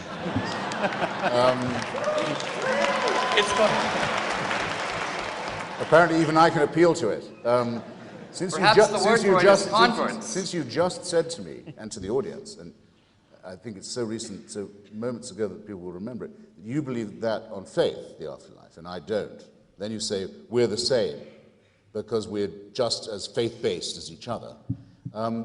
That's what got the applause. I would just like to say that I think that that's an unholdable, untenable position. If I say that, given that there's absolutely no evidence, which you also rather too willingly conceded, that you're ever likely again to see a dead person or be reunited with one, that I decide that on that basis, that absolutely no exceptions basis, I doubt an exception will be made in my own case, I don't think my position is faith-based at all. I think it is somewhat evidence-derived, if I would say that only for myself. Gentlemen, clap all you like. Let's try to get in as many questions as we can. We'd ask that the next round of questions come from students in particular. We'll try to get everybody in. The woman in the red. My question was just in regards to a couple of the points that you made, Mr. Hitchens. In light of the first point, that if certain historical figures weren't to exist, Jesus and Muhammad, and that would lead us, to a belief in atheism, most likely, or you mentioned that we wouldn't necessarily become thieves or murderers if those historical figures didn't exist. I'm curious that, if a lack of belief in God were not to convince me to become a thief or a murderer, isn't it also true that, people commit abuses, such as the religious mandates you mentioned, such as circumcision, etc., in the name of Christianity every day? Doesn't that not necessarily change the objective meaning of the cross? And if it does, isn't atheism responsible for thievery and murder? Even the clap anything faction had a slight false start there, I think. They knew what you wanted of me, but I don't. How would this change the meaning of the cross? I throw myself on your mercy. I don't understand the grammar of your question. My basic point is that if, under your understanding of atheism is not responsible for thievery and murders that, result from lack of belief in God, then isn't it also true that people who commit abuses in the name of the cross, in the name of Christianity, those abuses don't change the objective meaning of the cross or the heart of Christianity? It depends what authority they think they're obeying. I mean, if the Pope says you must go on crusade, and this is a war for God, and you will be rewarded in paradise if you undertake it. If you believe what the Pope says, I think it's not inconsistent with being a Christian, as I understand it. You are, to me, responsible for all the crimes you thereupon commit. I'm not going to claim more for atheism than it will bear. I mean, you can be an atheist and you can be a psychopath. You can be an atheist and be a sadist. You can be an atheist and be a fascist. It's actually quite uncommon, the latter. Most fascists actually were Catholics, but you can be an atheist and be a Stalinist. In fact, it's almost mandatory the other way around. All it says is you don't believe in God. Now, some people think there shouldn't be a special word for it. I don't believe in the tooth fairy either, or in Santa Claus. I don't have a special word for saying I don't believe that. But wasn't your... There doesn't need to be a special ontological category. But Dinesh is right, and we've actually both stated this in different ways. The original arguments, what is the good, what is the bad, what are our duties to each other, is there a point to our existence? The questions of philosophy. Religion is fossilized philosophy, in my view, but it is still philosophy, with most of the questions left out or claimed to be answered, must be asked. Question from the back, please. May I take a quick shot at it? Hold on, please. All right. Dinesh.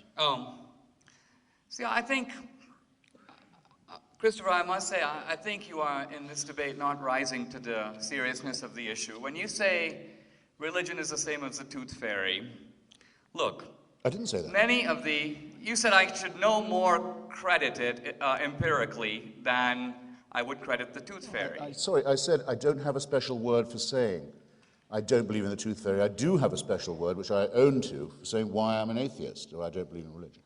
The point I'm trying to get is this. If one makes a list of the greatest scientists of all time, a list that would surely include Copernicus, Galileo, Kepler, Boyle, Leibniz, Pascal, Faraday, Newton, you would find that the vast majority of them believe in God.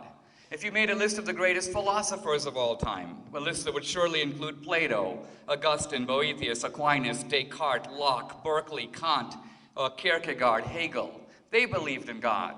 So for you now, writer for Vanity Fair, to say all of this is an illusion and dismiss it without taking it seriously seems to me intellectually a little bit shameful, don't you think so? Well then, I just said, first, I'm beginning to narrow down the HQ of this faction. I mean, do you know more science? I took particular care to say that I don't have a way, in a word, of saying why I don't believe in tooth fairies or any other kind of fairies or anything of the supernatural. But with religion, I say that it's like engaging with philosophy, except philosophy frozen by dogma.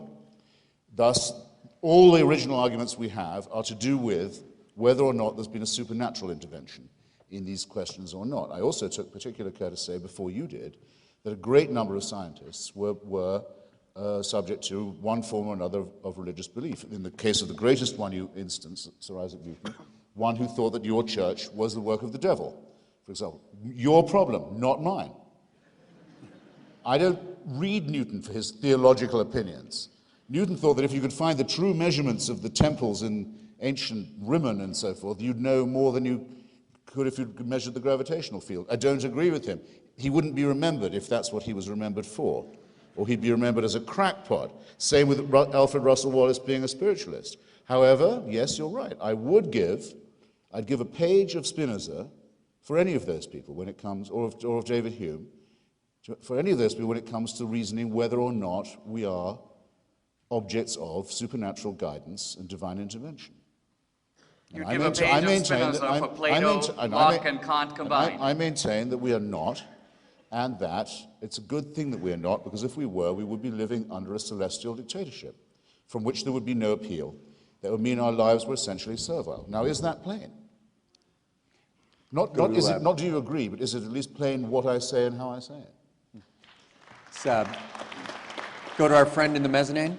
Okay, my question is to both of the speakers. Does religion provide a survival advantage? And either one. And if you do think it provides a survival advantage, that implies it's purely a construct of the human mind. And I mean, I think you can argue both sides, and it might lead you to a big problem. Well, I do think that religion provides a survival advantage, but it in no way follows that religion is untrue.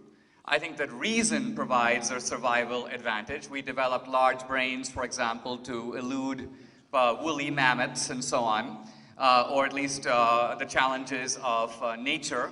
And yet that doesn't mean reason is untrustworthy as a means of doing logic or trying to understand planetary rotations and so on. So religion could be both a source of solidarity, which it clearly is. Look, the vast majority of people from the beginning of history in all cultures have been religious. So from a Darwinian point of view, you have to concede that religion has a powerful survival advantage. Now earlier, a young lady asked a question that was treated as silly when she was talking about lying and stealing, but I think the deeper import of that question is this. Religion is ultimately a reason for hope in the idea of cosmic justice. And what I mean by that is that life is very unfair.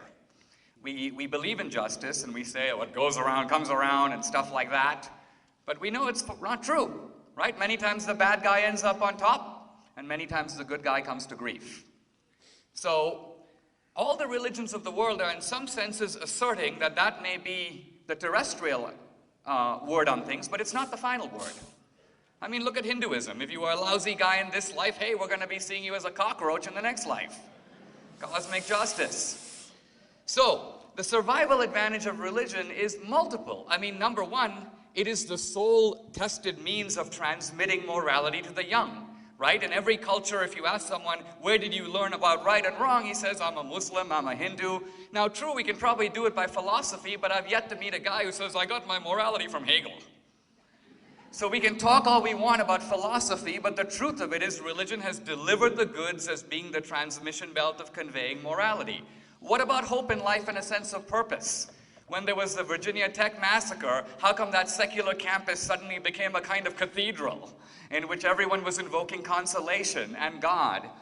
In other words, my point is religion, by giving a sense of purpose and meaning to life, by ultimately answering the large questions that science has proved radically incapable of even entertaining. I mean, science doesn't even ask why there is a universe, and only purports to describe how we got a universe. So science is answering, in this case, a very different question than the one posed by religion. So if you imagine two tribes, a secular tribe that basically says we're descended from the amoebas, we've come from nowhere, we're going nowhere, morality is stuff we make up as we go along, and another group of people who believe we're the special creation of God, history has a purpose, your life has a purpose, that even if no one else loves you, there's a God who loves you, and that there is an eternal life to reward the just.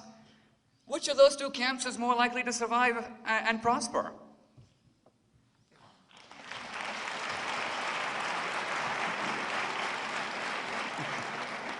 Dinesh is doing very well for the first half of that, and I completely agree with him.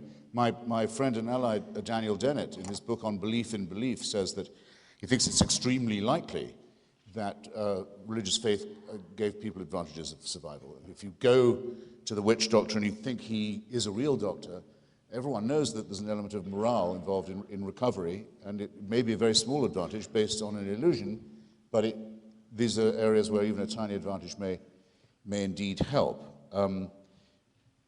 However, rather than confine himself to that, Dinesh goes on to say, but wouldn't it be nice if it was true what the witch doctor said? You just heard him say it. I mean, after all, you'd feel a huge amount better if there was life everlasting as a reward for virtue. Well, that's known as wish thinking. I phrase it like this. I'll take up your Jefferson challenge again, if you like. Thomas Jefferson says in Notes on the State of Virginia about the slavery question, he says, I tremble for my country when I reflect, you've all read it, that God is just. If you haven't read it, you'll remember I said it. You'll go and read it now. I tremble for my country when I reflect that God is just. Who can forget? But if there is a just God, what is there to tremble about? If there's a God who really loves you and knows that you're there and cares for you and looks out for you and is interested in how you're getting on and how you're going to get on and wants the best for you, what is a small question like slavery? all your feelings of responsibility and care about that are dissolved. You're bathed in the refulgence of an absolutely wonderful thing. The only price of it would be, unfortunately, because nothing comes without a price, you'd have to submit to a celestial dictatorship. But hey, what's that in return for a ton of love? Well, I'll answer your question very briefly. Why was Jefferson trembling? Well, Jefferson was a slave owner. He owned about 200 slaves. And he never freed any of them before his death. He understood, he didn't have to be told, the tremendous innate power of human selfishness. You don't need theology to explain the slave owner. Slavery is rooted in human selfishness. Jefferson knew that and how powerful that was. He trembled that that instinct, so rooted and so powerful, would prevail over what Lincoln would later call the better angels of our nature. So he trembled because man, although he knows better, is inclined to pick ultimately, in the short term, the more profitable, the more convenient choice, but ultimately the terrible choice. Gentlemen, we only have about 10 minutes before Father Kevin comes back up and declares the winner. So why don't we try to get as many students as we can. Okay, Sir, very quick. Jefferson did free the ones who he'd fathered, and he did free their mother. He freed the ones who looked like him. In the mezzanine? I'm going to ask this question, Run, because I'm from CSU. This is for Hitchens. You said it is not unusual for people to die for a myth in reference to the Muslims and the Christians. However, don't historians generally agree that all the 12 disciples were martyred and killed, 11 of them? And wouldn't it be much more strange for first-generation Christians to be tortured when they know it's a lie?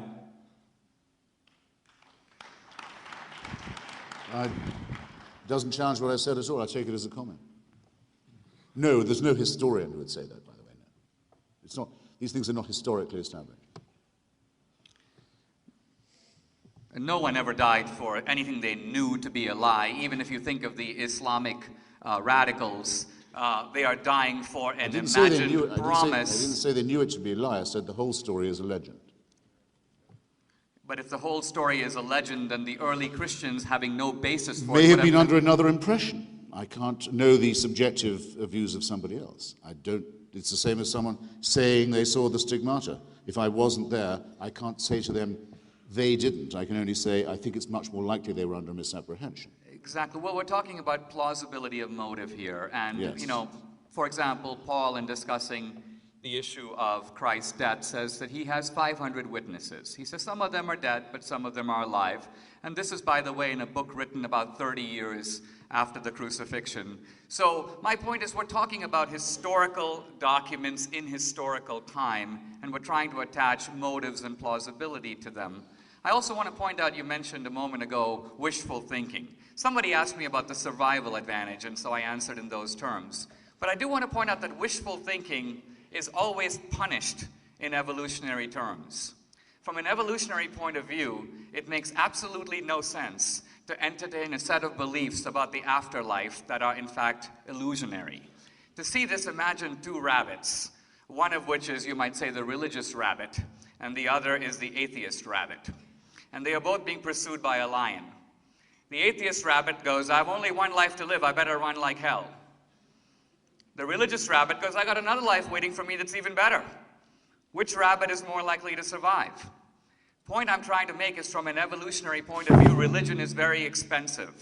People who much poorer than we are built pyramids and cathedrals. They invested a lot of money in this. My point is, why would these things survive if they were illusions? Why wouldn't evolution encourage atheist points of view to survive? Because they are based on a more hard-headed assessment of the world in front of us. That's a good question. Answering it in reverse, assuming the question is to me, and trying not to take up too much time, the huge majority of people in the educated, developed world have become at least secular. You can certainly plot it along a graph of development, that church attendance, religious fundamentalism, all these kind of things, have declined as we've evolved in that sense, if you want to put it that that crudely. The second, though, is that I don't think that there are certain lessons that are not transmissible. Just as you said that only religion can provide morality to children, a very dangerous proposition, I think people will agree if they think about it. Anyone who does think it might want to look at Mary McCarthy's Memoirs of a Catholic Girlhood, for example, when she was told by her priests at the age of 9 that her favorite uncle was going straight to hell because he was a Protestant. That's not teaching children morality.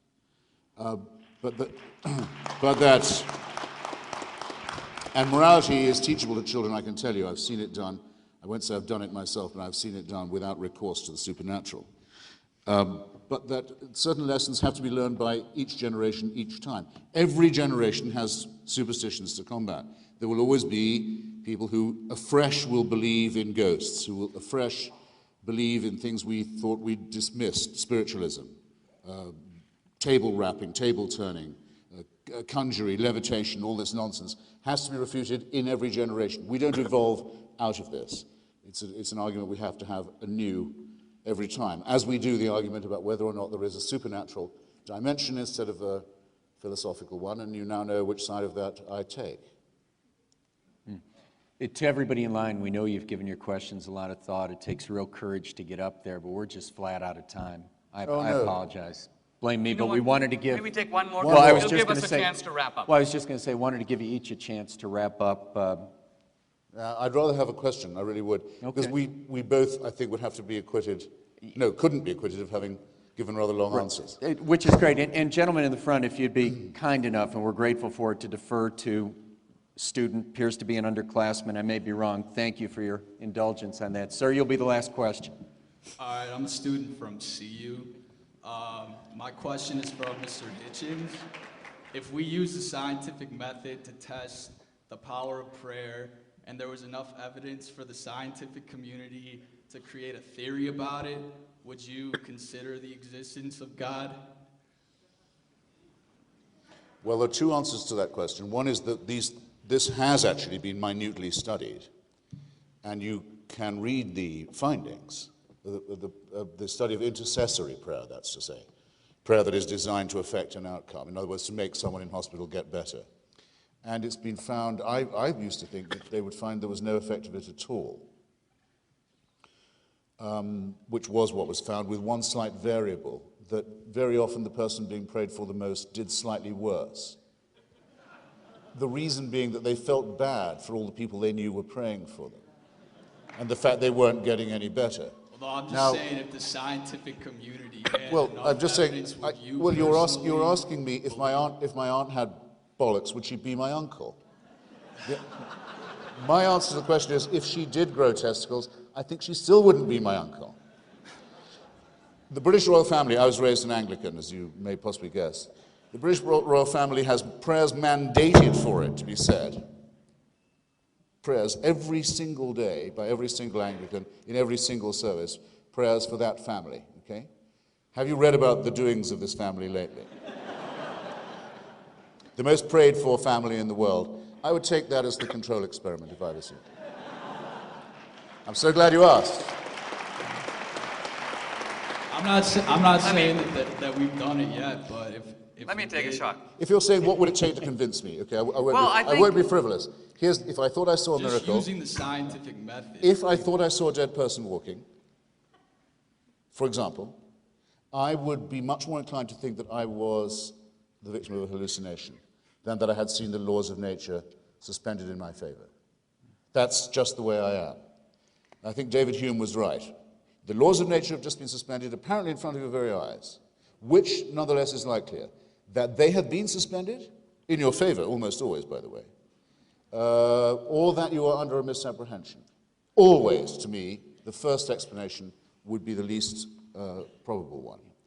The likelihood that I was having a hallucination would have to occur to me.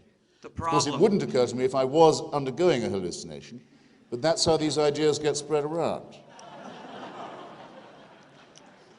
The problem is that we don't have final knowledge on what the laws of nature are. If at the time of David Newton and the time of David Hume, you had said to him, light is both a particle and a wave, he would say that that was contradictory. If you had described to him even the most elementary operations of computers or quantum mechanics, he would have dismissed them as ridiculous. That's not because these are contradictions of the laws of nature. They are, in fact, the laws of nature unknown to David Hume. The question that you asked, I think, is very powerful because you didn't say, you weren't claiming an empirical proposition. You were really asking Hitchens a different question. Is your mind open to being changed? If evidence shows one thing, are you willing to change your mind? To which his answer was a resounding no. No. He started at the other end. He said, suppose the scientific proof occurs. Yeah. And I had to say what I thought the probabilities of that were, and I hope with How sufficient... many tests have there been done? Now, wait a minute. You've got one more chance to put those paws together. Are you going to take it or not? The hardcore. No, No, I didn't say Let's anything. take a final question if I we did can. say how my mind works, not how it would be changed. I would still say, faced with a supposed miracle, it's much more likely that I'm under a misapprehension. Now, it is an absolute slander to say of David Hume that confronted with evolution of scientific method, based on what little he had known of it, projecting it exponentially or in any other way, that he would have said, no, that can't be right because I don't know about it. That is totally to misunderstand the way that Hume thought and wrote, utterly to misunderstand the whole proposition of skepticism. The gentleman have asked to finish with the question. Sir, would you be willing to defer to the student behind you? Sure. Thank you very much. Really appreciate it. I know you've waited a long time. I am a student. Pardon me? I am a student. Let her rip.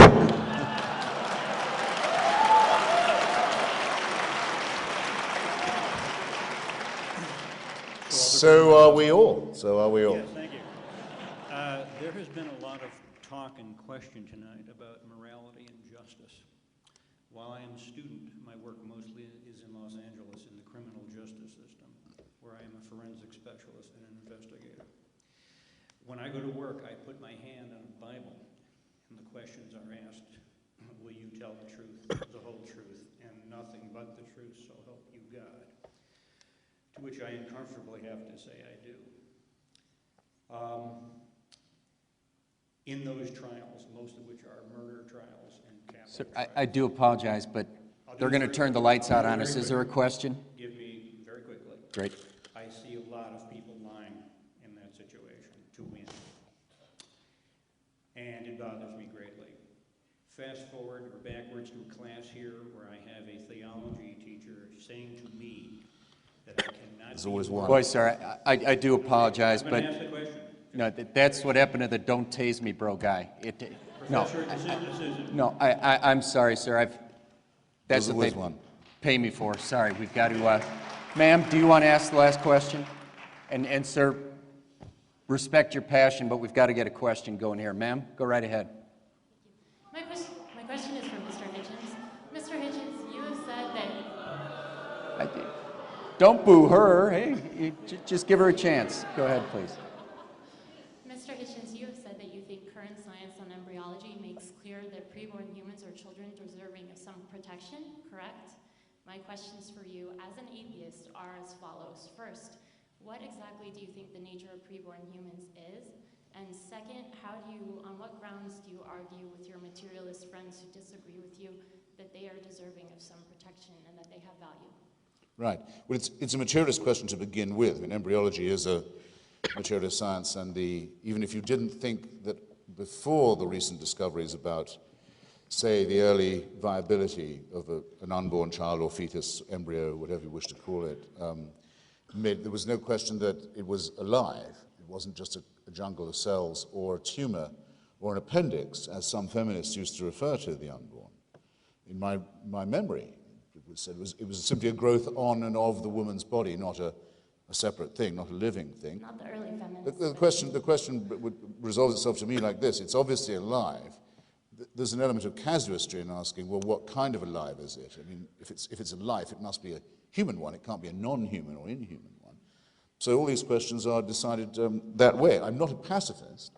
I don't think that there are no circumstances in which a human life can be taken, or the balance of one life doesn't have to be measured by all kinds of means against another, but I think that it's extraordinarily objectionable to exclude the occupant of the womb from this, as if They weren't candidate members of the human race.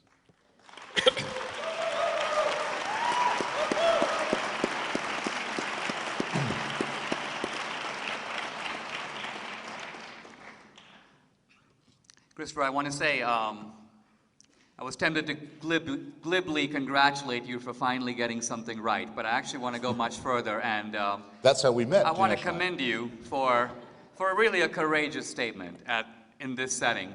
I do want to offer a thought, though.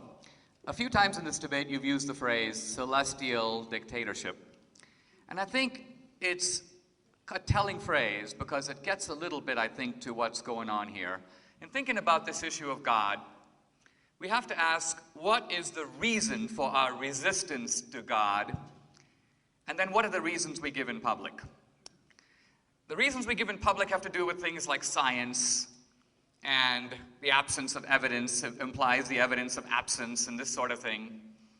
But in reality, that may not be the real source of our opposition. In fact, I don't think it is. I think ultimately it's not that you don't believe in God, and it's not even that you don't believe in the resurrection. I don't even think you care one way or the other. It seems to me that what you really worry about are the strictures of Christian morality. And ultimately, that's probably what a lot of us in the audience also worry about. If Christianity is true, gee, then morality isn't just something I make up as I go along. There really are some commandments I need to follow, and there are certain ways in which I may have to constrict my lifestyle. In other words, I can't live exactly the way I want. The freedom I enjoy in college doesn't necessarily entail complete moral freedom. So Christianity in this sense is viewed not as untrue, but as oppressive, as in a sense being an inconvenience to your life as the way you want to live it. And so you resist it. But now that you resist it, you can't say that you actually don't want to live by a moral code or by an external or a traditional moral code. And so you've got to convince yourself that it's really brilliance that's bringing you to this position and not a resistance to Christian morality. And so you begin to spout off a bunch of physics you don't know, and a bunch of history that you don't know, and a bunch of theology that you don't understand. And it's all aimed at affirming that there is no God, so I don't really have to follow his rules. In a sense, you get rid of the idea of moral judgment by abolishing the judge. So in some senses, I think these debates are not just about winning arguments, they're also about a certain kind of psychological introspection in which we ask we know the motives for belief, right? Wishful thinking. What are the motives for unbelief? What payoff does that give you? Why do you feel better by not believing? I think when we examine these things, we complete the circle that I think this debate began, namely the idea of applying skepticism and criticism in the best way that a university can, which is to say, to make it self-criticism. Thank you.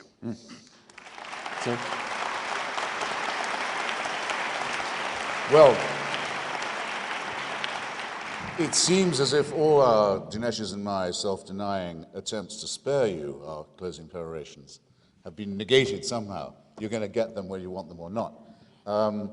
Again, Dinesh is so nearly right, and I'm reminded by the last questioner that we actually first met because when he was working for President Reagan and I was writing for The Nation magazine, I wrote a piece about abortion that called itself to his attention, and he invited me to lunch. Seems like a long time ago now, but it was a nice meeting of minds that time. And there's no reason why this one shouldn't be the same, but I don't think I spoke in such a way tonight or on any other occasion or have written in such a way as to lay myself open to that last piece of misrepresentation. It is certainly true that I consider that the question of liberty of the mind is involved in the repudiation of theism. Yes, I think that we would be living in a celestial dictatorship if we accepted the authority scripturally revealed of a divine will. And I think this not because under the inconvenient scrutiny of this eye, I'm not free to rape and pillage and lie as I might wish, because there are other things, I assure you, as I'm sure you will say for yourselves, to those of you with any self-respect, that stop me from doing that. But because, and I don't mind admitting this is true, once you grant that there's been a revelation of God to some humans, sometimes, in some places, to be interpreted by a priesthood, then the next thing you will find is that you are being told what to do, what to eat, what you can read, who you can go to bed with, by someone who is no better a mammal or primate than yourself, but who claims to be doing this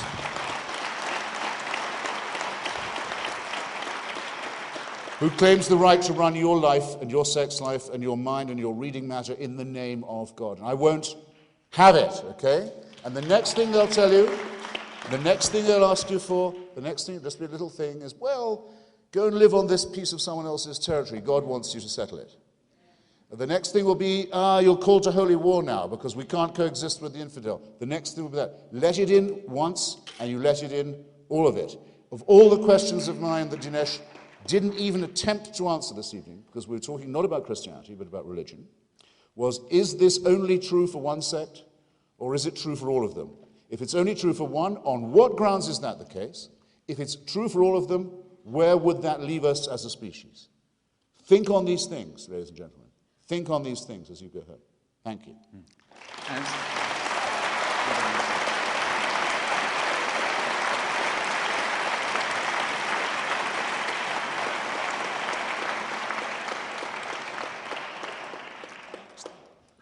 As the opening speaker, I get the chance to very briefly close, and... You do? These are some very old rules. They might be Christian rules, but they also have been embedded in Western civilization for a long time. Calling a lot on my Christian forbearance. Besides, they're on our program. I'll be very brief. First of all, I do want to say that that statement I made a moment ago was not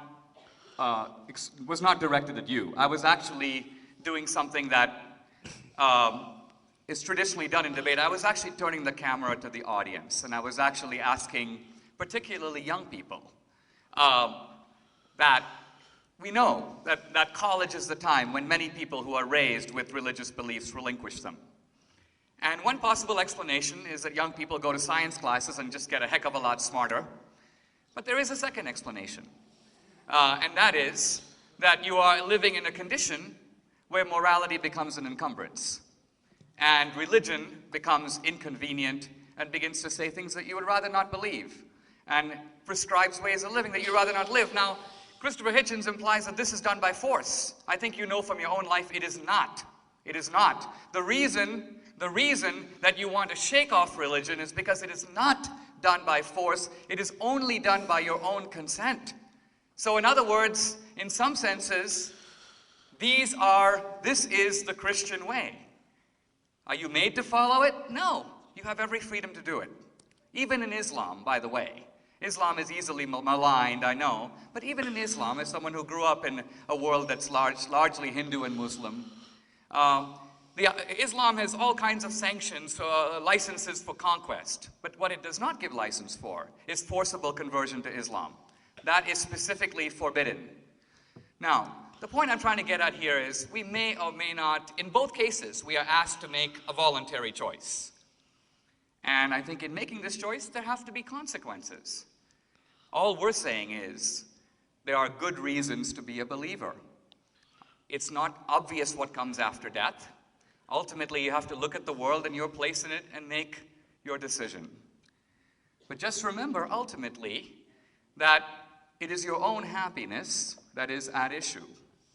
And it's the claim of religious believers, not that you are forced into it, but that if you accept it, ultimately you live a more complete, a more balanced, a more decent, a more just, and yes, a more happy life. Thank you very much.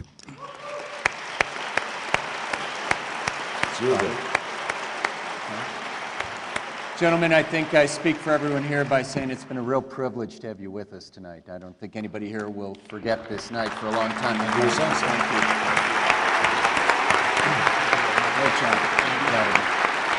Tremendous. Thank you. Glad you had